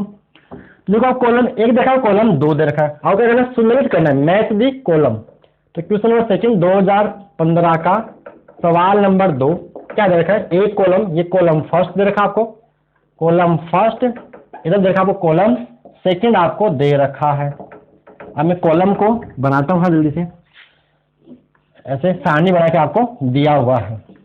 तो देखिए इधर एक पे आपको यहाँ पे बोल रखा है अनुनादी आवर्ती, अनुनादी आवर्ती देख रखा है यहाँ पे आपको, और फिर इसके सामने यहाँ पे ए पे इधर बोल रखा है एक फॉर्मूला बोल रखा है VI cos φ, VI cos φ। फिर नंबर 2 पे यहाँ तो लिख रखा है गुणवत्ता गुणांक, क्या लिख रखा है, गुणवत्ता गुणांक आपको यहाँ पे लिख के दे रखा है, और इधर क्या लिखा B, यहाँ लिख रखा है, यहाँ लिख रखा है ½ LI² लिख रखा है। तीसरा यहाँ पे लिखा हुआ है, तीसरा इस कॉलम में लिखा हुआ है औसत शक्ति, औसत शक्ति लिखा हुआ है, और इधर यहाँ लिखा हुआ है तीसरी यहाँ पे 1/√LC यहाँ पे लिखा हुआ है, और इधर चौथा लिखा हुआ है यहाँ पे इस कॉलम में नंबर 4 पे लिखा हुआ है प्रतिबाधा, प्रतिबाधा लिखा हुआ है, और इधर यहाँ पे D लिखा हुआ है रूट के अंदर R square plus X L minus X का होल स्क्वायर। समझते जा रहे हो, सारे बात आपको हो गए। चलिए नेक्स्ट यहाँ पे लिखा है नंबर 5 पे, यहाँ लिखा हुआ है चुंबकीय स्थितिज ऊर्जा। क्या लिखा हुआ है यहाँ पे? चुंबकीय स्थितिज ऊर्जा आपका यहाँ पे लिखा हुआ है, और इधर यहाँ पे E लिखा हुआ है माइनस ई बटे में डी आई बटे में डी टी लिखा हुआ है। मैथ दी कॉलम का सवाल है। यहाँ पे नंबर 6 पे लिखा हुआ है, नंबर 6 पे इधर लिखा हुआ है स्वपरिणन गुणांक लिखा हुआ है, स्वपरिणन गुणांक यहाँ पे लिखा हुआ, और यहाँ पे एक्स पे लिखा हुआ है ओमेगा नॉट एल बटे में आर यहाँ पर लिखा हुआ है। अब मैथ का ना देखिए, मैथ आपको करवाना है, तो देखिए मैं इधर लिखता हूँ यहाँ पे, तो मैथ करवाने के लिए यहाँ लिखता हूँ, देखिए अनुनादी आवर्ती, तो अनुनादी आवर्ती क्या होती है? ओमेगा नॉट बटे में एल बाई आर। अभी देखा अपन ने अनुनादी आवर्ती, ठीक है, और क्या आएगी? Omega not, very very sorry, अनुनादी आवर्ती, अनुनादी आवर्ती गुणवत्ता गुणांक औसत शक्ति, तो यहाँ पे अनुनादी आवर्ती क्या आएगी बताइए? तो अनुनादी आवर्ती का फॉर्मूला क्या होता है? एफ आर बराबर 1/2 पाई रूट एल सी। जानते हो अनुनादी आवर्ती का फॉर्मूला? तो यहाँ से आप इसको ऐसा कर सकते हो, 2 पाई एफ आर बराबर 1/रूट एल सी। तो इसको आप ओमेगा आर बोल सकते हो, रेजोनेंस फ्रीक्वेंसी ओमेगा आर इसको बोलते जाता है 1/रूट एल सी। तो ये किससे मैच होगा? तो आपका जो फर्स्ट है, तो फर्स्ट मैच होगा, मैं कहा लिखूँ, यहाँ लिखा हूँ, फर्स्ट किसके साथ जाएगा? सी के साथ जाएगा, 1/रूट एल सी। गुणवत्ता गुणांक सेकंड, गुणवत्ता गुणांक क्या होता है? तो गुणवत्ता गुणांक होता है क्यू, क्या होता है गुणवत्ता गुणांक? तो गुणवत्ता गुणांक क्यू होता है एफ आर बटे में बीटा, एफ आर बटे में बीटा, यूं बोल दीजिए ओमेगा आर बटे में बीटा होता है। तो ओमेगा आर का मान कितना है? 1/रूट एल सी, और बीटा का मान क्या आता है? आर बटे में 2 पाई एल, 2 पाई एल आता है यहाँ से। तो हम कंफ्यूज कर रहे हैं थोड़ा सा, हाँ क्या हो रहा है इसमें? आएगा तो 1 का तो 1/रूट एल सी आएगा, omega not into L by R, अनुनादी आवर्ती बटे में, हाँ सही है, कोई दिक्कत वाली बात है। Beta, beta R by L होता है बीटा आपका, तो ये आपका किसमें जाएगा? अभी क्लियर है। तो गुणवत्ता गुणांक जिसको हम विशेषता गुणांक बोलते हैं, वो क्या आएगा आपका? वो आपका सेकंड जाएगा किसके साथ? एच के साथ। अभी क्लियर कर दूंगा, सेकंड जाएगा एच के साथ। फिर आता है तीसरा औसत शक्ति, औसत शक्ति क्या आएगी? पी होती है वी आई कॉस फाइव, तो ये किसके साथ जाएगा? ए के साथ जाएगा। फिर आता है 5 चुंबकीय स्थितिज ऊर्जा, चुंबकीय स्थितिज ऊर्जा क्या होती है? हाफ एल आई स्क्वायर जाएगा बी। फॉर्मूला चैप्टर नंबर 9 में कर रखा है, हाफ एल आई स्क्वायर होती है। और फिर स्वपरिणन गुणांक, स्वपरिणन गुणांक यानी छठा, क्या स्वपरिणन गुणांक क्या होता है? ई बराबर minus L D I by D T. तो यहाँ से एल क्या आएगा? माइनस ई बटे में D I by D T. उसने ई को कैपिटल लिखा है, यहाँ पे ये किसका आएगा? ई के साथ। तो बस आप हो गया। थर्ड किसके साथ जाएगा? थर्ड आपका जो सेकंड है गुणवत्ता गुणांक, वो एच के साथ ही जाएगा, ठीक है। यहाँ पे सेकंड आपका, फोर्थ आपका का फोर्थ जाएगा, फोर्थ कौन सा था? प्रतिबाधा, तो प्रतिबाधा फोर्थ है। तो फोर्थ ऑफ प्रतिबाधा क्या होती है? जेड होती है रूट के अंदर R square plus X L minus X C का होल स्क्वायर। तो ये आपका फोर्थ डी के साथ ही रहेगा। तो यहाँ पे देखिए फर्स्ट सी के साथ, सेकंड एच के साथ है, और थर्ड आपका ए के साथ है, फोर्थ आपका डी के साथ है, फिफ्थ आपका बी के साथ, और सिक्स आपका सी के साथ है। समझ आ गया? इसका थोड़ा सोल्व करना, क्यू ओमेगा आर बटे में बीटा। ये आपका जो कौन सा एफ किसके साथ जा रहा है? आपका एफ सेकंड, यानी गुणवत्ता गुणांक आपका ये आएगा, ठीक है। तो ये तो आपका मैथ दी कॉलम का सवाल आते बोर्ड एग्जाम 2014 के अंदर। तो बोर्ड एग्जाम 2014 में पूछा हुआ सवाल, एलसीआर श्रेणी अनुनादी परिपथ में प्रत्यावर्ती धारा का आवृत्ति के साथ परिवर्तन वक्र खींचे का बेंच के लिए व्यंजक, जो अपने कर लिया, ये अपन ने भी कर लिया है, और बीटा डेरिवेशन अपन ने निकाल लिया है। ये सवाल पूछा हुआ है जो 2018 में रिपीट हुआ था। आते बोर्ड एग्जाम 2013 के अंदर, तो बोर्ड एग्जाम 2013 में सवाल पूछा है, पहला न्यूमेरिकल है कि किसी प्रत्यावर्ती परिपथ में आरोपित वोल्टता 220 वोल्ट है, यानी वी आर एम एस आपको दे रखा है 220 वोल्ट। आरोपित वोल्टता तो भी आपका 200 आर एम एस होगा 220 वोल्ट है।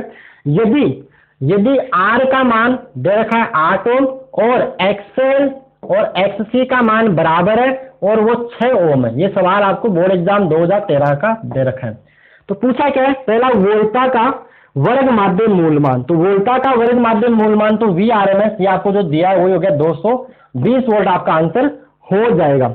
और आगे पूछा है परिपथ की प्रतिबाधा, तो जेड आएगा, जेड आएगा वर्गमूल के अंदर R square plus X L minus X C का होल स्क्वायर। तो यहाँ से देखिए आर का मान तो कितना है 8 का वर्ग, और ये यहाँ पे एक्सएल भी कितना है 6 माइनस 6 का स्क्वायर और वर्गमूल, ये 0 हो गया। तो जेड यहाँ से कितना आएगा 8 ओम ही आ जाएगा आंसर।